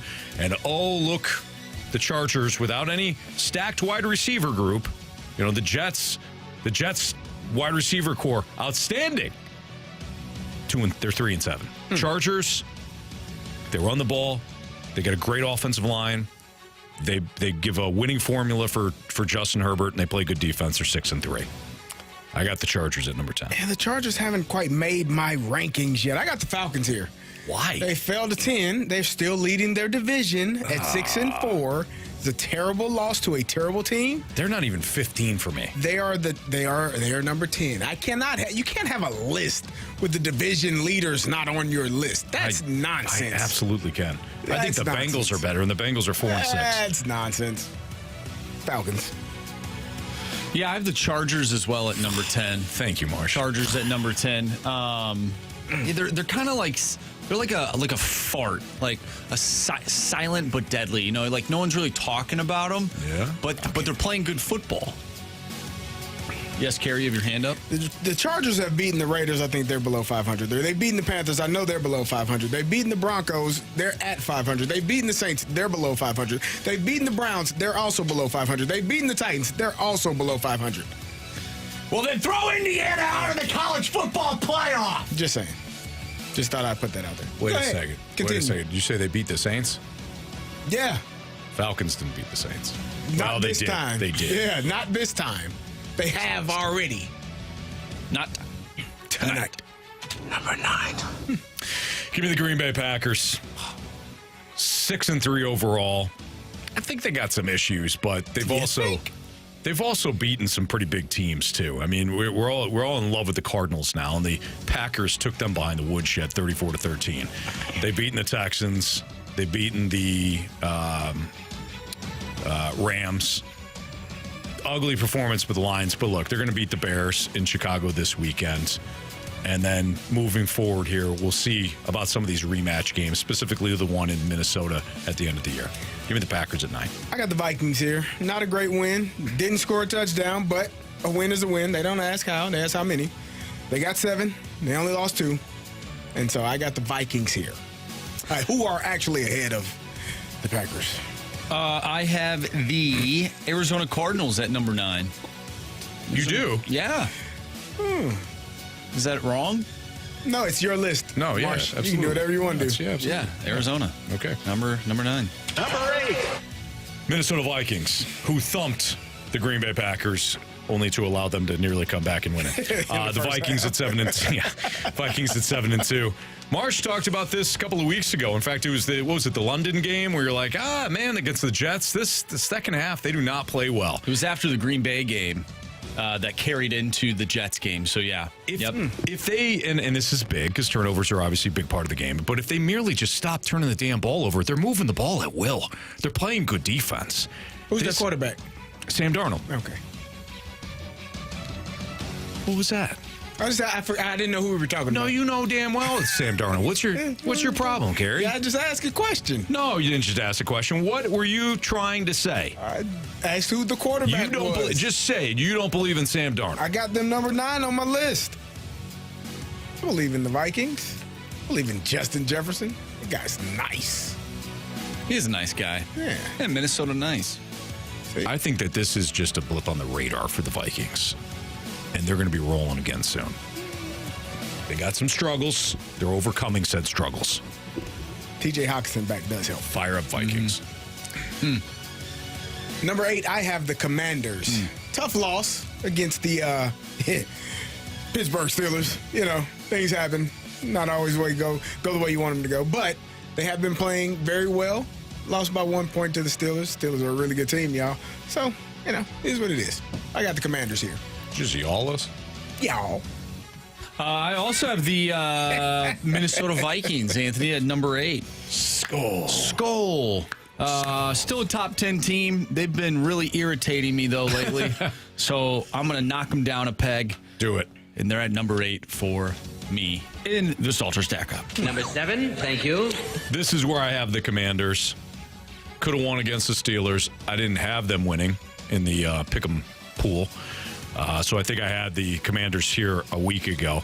They're a really good team. They're fun to watch. Jaden Daniels hasn't been as explosive as he was before the ribs injury. Terry McLaurin, though, is still going off. And I think their defense, despite not having a bunch of talent, like top-end talent, their defense is playing hard. Rough one against the Steelers. Well, not even rough. It was just a good game. Good back-and-forth game. The Steelers wound up making more plays in the end. No shame in that. Just give me the Commanders at 7. I have the Cardinals at number 7. Division leading Arizona Cardinals. Playing extremely well. I told you the 4 losses that they do have are versus teams that are right now in the playoffs. So, with that being said, you're leading your division. You make the list. Arizona Cardinals, right there. Yeah, give me the Washington Commanders at number 7. They lost to a really good Pittsburgh team. So can't knock them down that much. Still a good team. Washington, number 7. Number 6. This is where I have Carey's Pittsburgh Steelers. Big road win. It's too low. Against Washington. And right now it's 7 and deuce. They look really good. Now, have they played anybody outside of Washington? No, they have not. Played a crap Falcons. Played a crap Falcons team week 1. They lost to the Colts and the Cowboys. And the Cowboy game was at home. So I got to knock them down a little bit. But we'll see how they do against the Baltimore Ravens.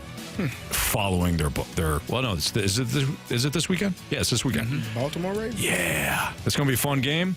Give me Baltimore, but give me the Steelers at 6.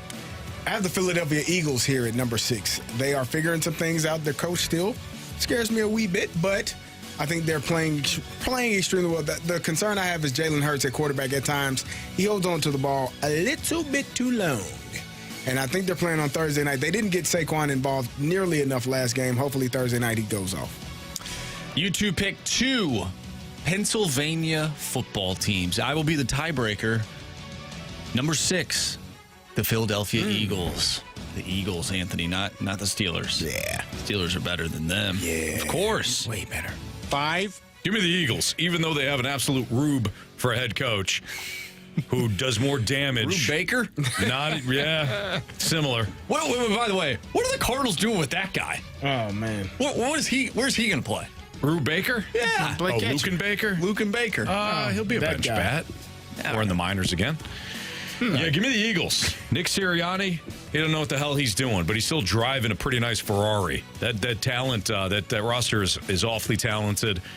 Jalen Hurts is playing much better than he did at the start of the year. Saquon has been just filthy good. Excellent receivers and a defense that has improved, albeit against some weaker competition. Big game tomorrow night against Washington. Give me the Eagles 5. I have the Detroit Lions at number 5. You're kidding me. That was, listen, I do. Because you won the game. But was it Houston or was it you? You beat the Houston Texans. You threw 5 interceptions. You still won the game. It was not pretty. You still remain on the list. But you just got knocked down to number 5. Holy smoke. Wow. Give me the Baltimore Ravens at number 5. Whoa. Wow. That's crazy. Everyone's dipping into the ayahuasca. I might as well do it too. Give me Baltimore, number 5. You guys feeling all right? Yeah, I'm fine. Number 4. Wow. Give me the Bills here. Massive game this weekend against the Kansas City Chiefs. A prove-it game for the Buffalo Bills, but at 8-2, 4-0 at home, plus 97 point differential. Josh Allen overcoming At least one big turnover last week against the Colts, but this is just a sound team all the way around. I don't think that they're elite, but I think they're a really good team, fundamentally sound. I actually think their roster's much better. It's better built for the playoffs this year than in years past. Give me the Bills at 4. I have the Baltimore Ravens right here at number 4. I think they are still playing extremely well. Got a dub on Thursday night versus the Cincinnati Bengals. Lamar Jackson is headed for his 3rd MVP, 2nd in a row. They are very, very good. Here we go. Number 4, Pittsburgh is number 4, and the Stalter Stackup for me. Going to the Super Bowl. Yeah, you know. I think I'm very high on the Pittsburgh Steelers right now because of Carey. You're high on life. High on Steelers. life. Yeah. I don't know. Like I feel like Russell Wilson's he's playing good football. Yes. You know, we couldn't say that the past few years, but he's playing good football. That he is. Thaddeus? Thaddeus Moss. That he is. Number 3. This is where I have the Ravens, who destroyed the Bills earlier in the year, let's not forget. A couple of scary games against the Bengals, but they won both. They found ways to win. As Carey said, Lamar is heading for another MVP. Zay Flowers has emerged as one of the best receivers in the league. That offensive line is starting to come together a little bit. Defense couldn't stop a nosebleed, but you got Lamar. Okay. Seems good enough. I have the Pittsburgh Steelers here, the division-leading Pittsburgh Steelers at number 3. Russ has been cooking, playing well, finding receivers downfield. It opens up the run game. I don't even need to talk about the defense. You talked about the Ravens not having a defense. You know who does have one? Steelers. The Pittsburgh Steelers got one. Here we go. Steelers. Here we go. Pittsburgh going to the Super Bowl. Here we go. There you go. Okay. Yeah, give me Buffalo at number 3. Buffalo number 3. Josh Allen going to beat the Kansas City Chiefs this weekend until the refs will step in, and then they'll lose by 2. Chiefs won't cover. Anyways. Number 2. That was pretty funny. Number 2, give me the Detroit Lions. They're so good they can overcome 5 interceptions by their quarterback and still win on the road. Give me the Lions, who will play the Chiefs in the Super Bowl. I have the Buffalo Bills at number 2. Whoa! Are you They okay? are 8-2, leading their division. Wow. Headed into a matchup that is going to be epic. Buffalo Bills. Wow. Well, Anthony, you know where I'm going with this one. Give me the Detroit Lions, number 2. Thank you. I did not like what I saw on Sunday. Nobody did. Especially because you guys kept them right at number 2. They did not cover the 3.5 points that I needed for Bet the Board. You're getting knocked down in my Stalter stack up. Get out of here. Nice. Get out of here. I know Detroit. I hope you lose the division now. Oh, wow. Holy smokes. You went right after them, didn't you? Hey, if you ruin me, I'll ruin you. I'll ruin you. You ruin me, I'll ruin you. Okay. Number 1. Yeah, number 1 is the only unbeaten team in the National Football League. They're so good that even when they should have lost 8 straight weeks, they found ways to win 9 straight times. Yeah. That's where I got them at. The Chiefs, number 1. Nice. Only undefeated team in the league. That's right. You know, they got a chance to run the whole thing. They are my number 1 team. They're the number 1 team in the NFL. Preach, Carey. And Tell 'em. if they lose this weekend to the Bills, they'll be out of there. But they're number 1 right now. Because they're the best team in the NFL. You can't be undefeated and not be the best team in the NFL, right? That's what I've been telling you for 9 straight weeks. Undefeated. 9 weeks I've been telling you that. Patrick Mahomes, awesome. Also going with the best team in the NFL, it's the Kansas City Chiefs. Carey and I have been preaching it for a couple weeks now. What? Just how Can you let me talk, please? What the French, Toast? What the frick, James? What the frick, James? No, Kansas City, you block a field goal. I saw that there's been tape on this fella for the Broncos. That guy couldn't stand up. I think the wind could blow that guy over. I'm not kidding. So the Chiefs, the smart team they are, the coaching, they went right after that guy. Because like I said, he can't stand up. He can't block. Every single time. Every single field goal opportunity, this guy's on his behind. Can't make a block. He's always falling down. Like a drunk sailor. Looking like a drunk sailor. Yeah. A shrimp boat captain. That's just good coaching, good teamwork, good games, good team. Great team. Great team. Because the Chiefs are going to the Super Bowl. Well, they got to cover first. That's a good point. Yeah. All right. It's Fastlane on 101 at ESPN. That was the Stalter / Fastlane stack up. So actually, we did agree. Finally, you guys came to your senses on the number one Kansas team. City Chiefs, number one team in the league. It's about time that you put them number one, Anthony. Yep, proud of you. I don't like the way you're saying things there, Carey. They're undefeated, Anthony. They're the best team in the league. You're saying that like in a passive aggressive tone, though. No, I don't know if I like it. When you go undefeated, you're clearly the best, right? Yeah, but you're saying it was stank. Oh no, you're undefeated. You're the best team in the You're league. saying stuff. Your lips are moving and you're saying things, but your eyes tell a much different story. I don't know what you're talking about. Marshy, they're undefeated. They're the best team in the league. This is the radio. You can't see your eyeballs. I don't know what you're talking What is about. he talking about? Snake picking, see? See it all. Biggest question of the day next on 101 ESPN.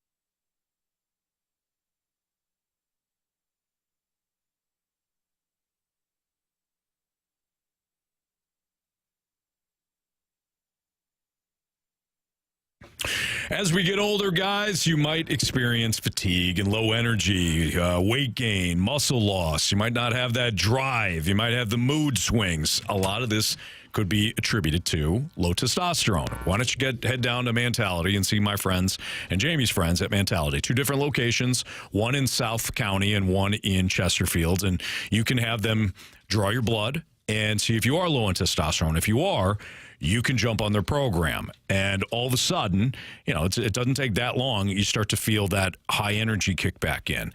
You start to feel like, you know what, I could get back in the gym.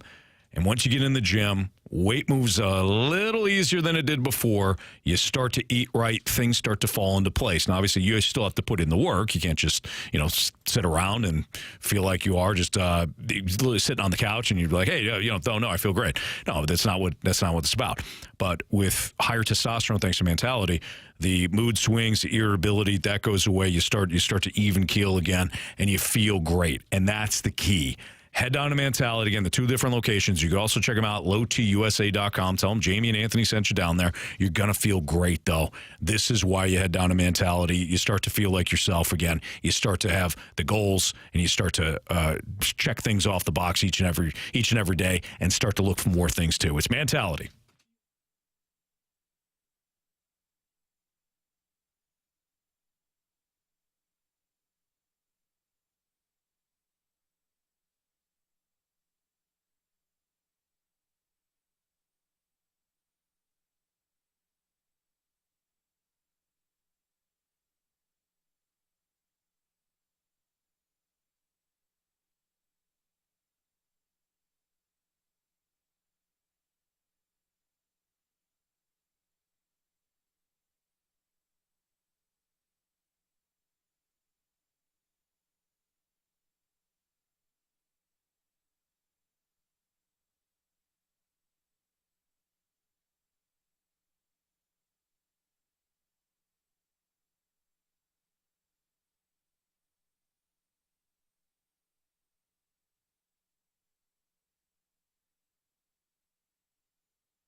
101 ESPN Sports Center. I'm Andrew Marsh. It's time for a Sports Center update brought to you by Saliga Heating and Cooling. The Blues not in action tonight. They'll take on the Buffalo Sabres tomorrow. Pregame starts at 5:30. Puck drop is at 6:30. Looking to get back in the win column. They lost to the Boston Bruins last night by a final score of 3-2. If you missed anything from today's show, make sure you go to 101ESPN.com or check out the free 101 Schaefer Door Company mobile app. Just head to the podcast page and you'll find all of our interviews and full shows there. And it's all brought to you by Dobbs Tire and Auto Centers. We have our biggest question of the day coming up next. I'm Andrew Marsh, and the Sports Center update is brought to you by Saliga Heating and Cooling, an independent American Standard heating and air conditioning dealer.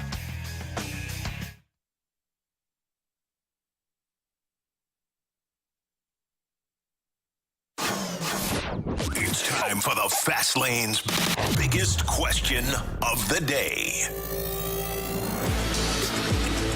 All right, with Carey Davis, I'm Anthony Stalter, Andrew Marsh with the biggest question of the day. All right, guys, we talked a decent amount of college football today. We know that the new college football rankings came out yesterday, and there's been a little shakeup. Shout out to the Big Ten. I mean, 4 to 5 teams in the top 5 are Big Ten. One shouldn't be there, and that's Penn State. Let's be honest. What? That's ridiculous. Penn State's not good. You got one loss.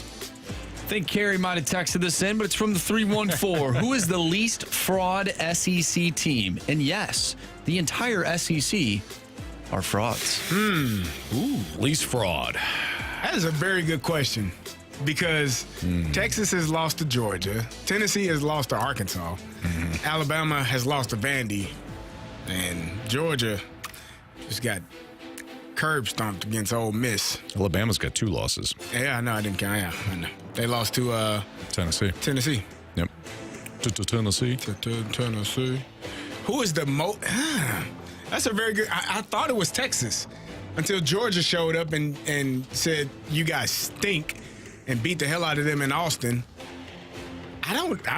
I thought it was Tennessee at one time because of how electric they were on offense, and then they didn't look very electric-like a few times, and I was like, "Oh, these guys aren't really that good."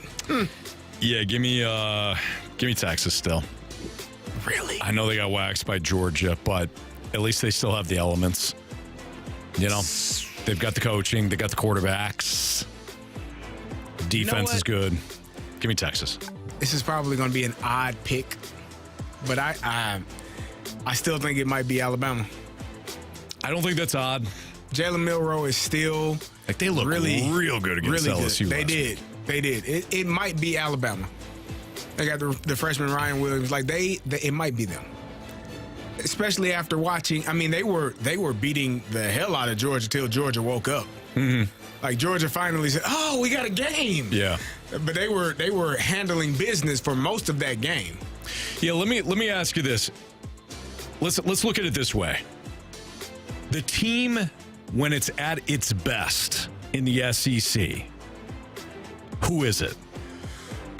Because I think if you put it Texas that or way, Alabama. it's Alabama. I think it's Texas or Alabama. I don't think because I'll go straight to quarterback play. Carson Beck doesn't do enough for me. I really liked him a year ago. I think he has regressed. Yeah. Either he's regressed or he might have other things going on in life. Just off the field. I don't know. You never know. What do you know? Nah, I'm just saying that usually sometimes when you have success and then things start happening, off the field where you're starting to enjoy the fruits of your labor, sometimes the on the field becomes a little bit of a problem. Are you saying that he's Stetson Bennett? Stetson balled, didn't he? Didn't Stetson win a couple championships? Yes, he did. He won 2. Yeah, but he ain't him. That guy's not an NFL quarterback. He ain't got to be. I know he's in the NFL, but two-time national champion. Ken Dorsey wasn't an NFL quarterback either. He got drafted, but he's a champ in college. I think Alabama, when they're at their best, they can be a buzzsaw. I think they have the quarterback that takes care of the ball enough, has enough ability to make plays with his feet, with his arm. I think it's Alabama. As crazy as that sounds, I thought we were removed from this. Yeah.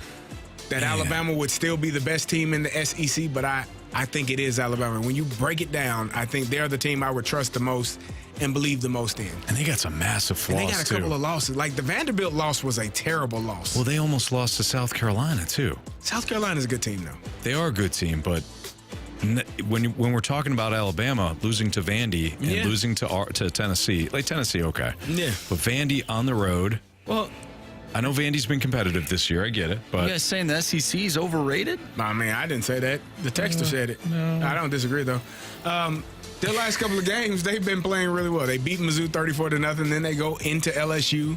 That's a night game too, right? That's yes. You're in Baton Rouge at night, and beat them 42-13. Yeah. Yeah, nah. I think Jalen Milroe and Alabama are probably the best. They're the one SEC team you don't want to see because they've done it already. They've shown it. Like last year, they were in the Final Four. A lot of those guys are still back. Jalen Milroe being one of them. Like they are a good team.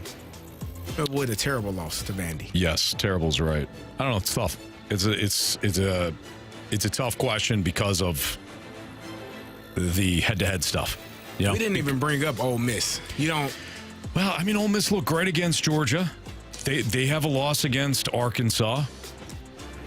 I mean, what week are we talking about? You know what I mean? Yeah. What week are we talking about? Yeah.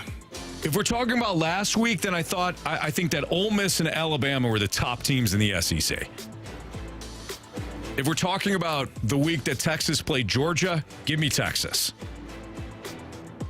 Yeah? Yeah. I'm sorry, Georgia. Excuse me. Give me Georgia. Ole Miss beat Arkansas 63-31. Okay, so who did Ole Miss? Is it Ole Kentucky? Miss, I keep saying Arkansas. Kentucky. It was They lost Kentucky. They lost to Kentucky earlier in the year. Yeah. But I think Ole Miss is incredibly talented. They've got the quarterback too in Jackson Dart. Yeah. Who else did they lose to? LSU. And that was that the overtime game? That was the overtime game, yeah. Okay. Yeah, that was the overtime game. Yeah. Yeah, Frick James says people also forget my dogs just curb stomped Clemson in week 1. I'm with you. Clemson also lost to Louisville as a 10-point favorite. So it's wide open. Yeah. I want to believe in Georgia. I don't believe in Georgia. Last week did it for me, though. Nah. You hurt me, Frick James. You hurt me real good last week. I was all in. It's Alabama. Okay. All right. It's Alabama. I'll change my mind tomorrow. It's Fastlane on 101 ESPN. Definitely after this weekend. Talk to me on Monday and then Tuesday and then next Wednesday. I'll have 3 different choices for you. Sound good? Yeah. You were talking to me? I was looking at you. You're looking right at me. All right, we got Bet the Board. We've got 3 stars of the day. We got criticisms and compliments next.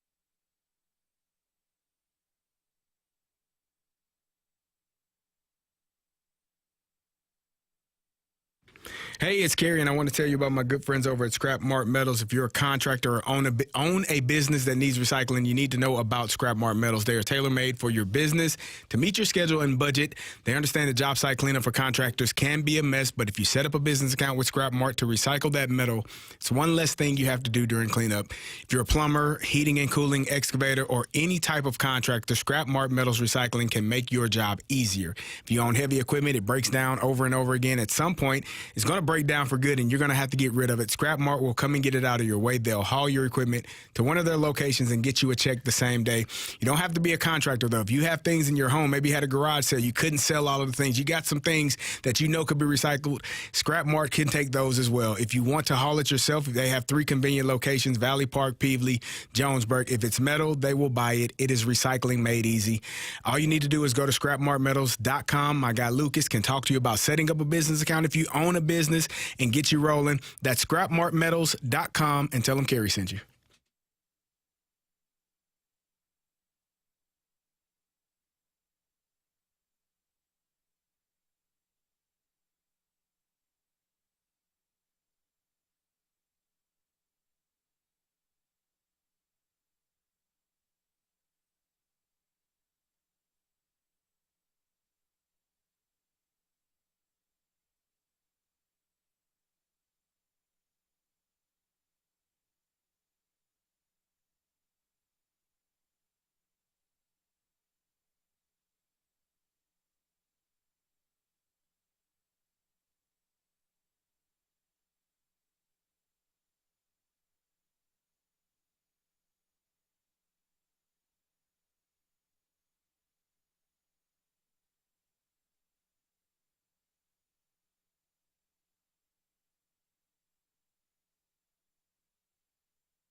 Lane on 101 ESPN. Carey Davis, Andrew Marsh, Anthony Stalter.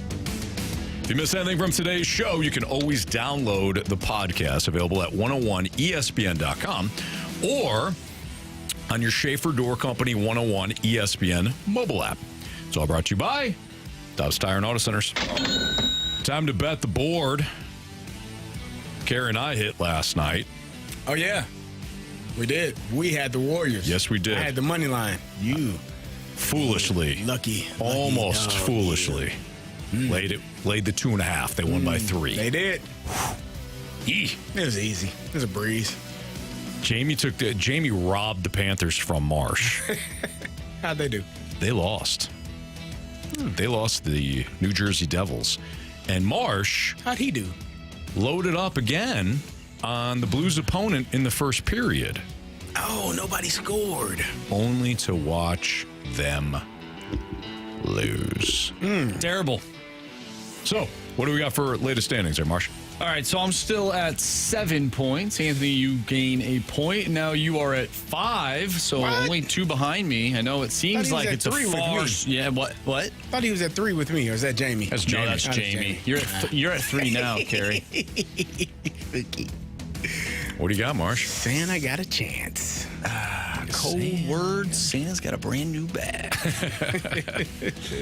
Give me the Los Angeles Kings Colorado Avalanche over 6 goals tonight. Ooh.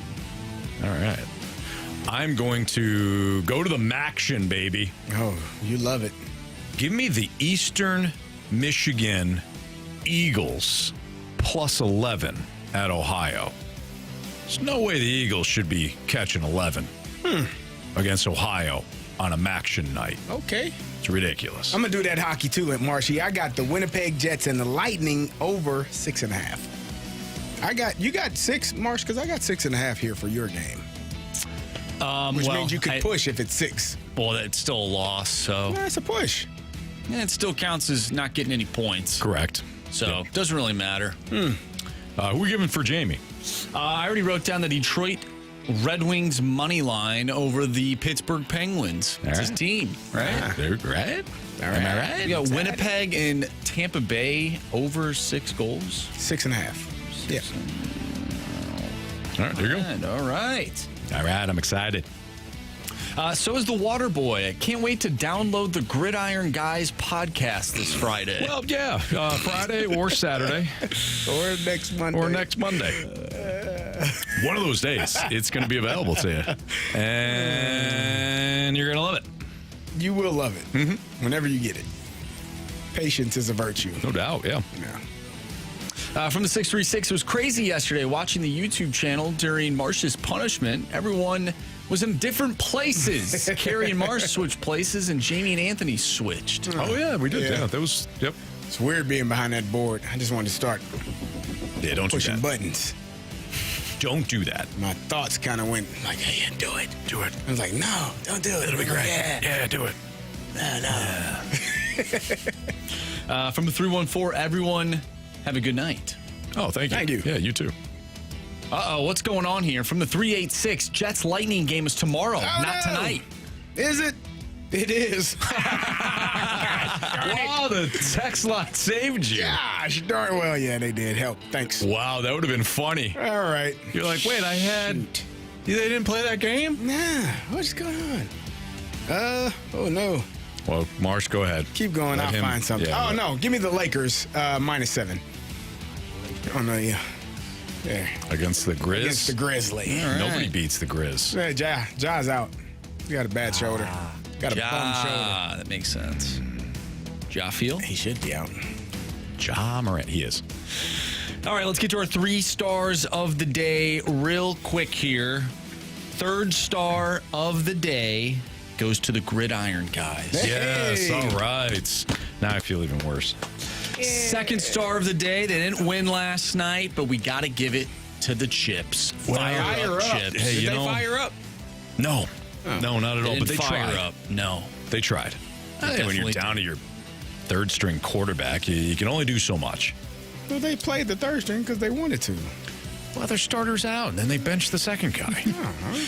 First star of the day goes out to shrimp boat captains. Yes, absolutely. Lieutenant Diane. Nice job. Hey, we appreciate everybody tuned in today. Jamie will be back with us tomorrow for at least a short period of time as the Blues get ready to take on the Sabres, a.k.a. the Buffaloes in Buffalo. For Andrew Marsh, for Carey Davis, I'm Anthony Stalter. Thanks for listening. See you.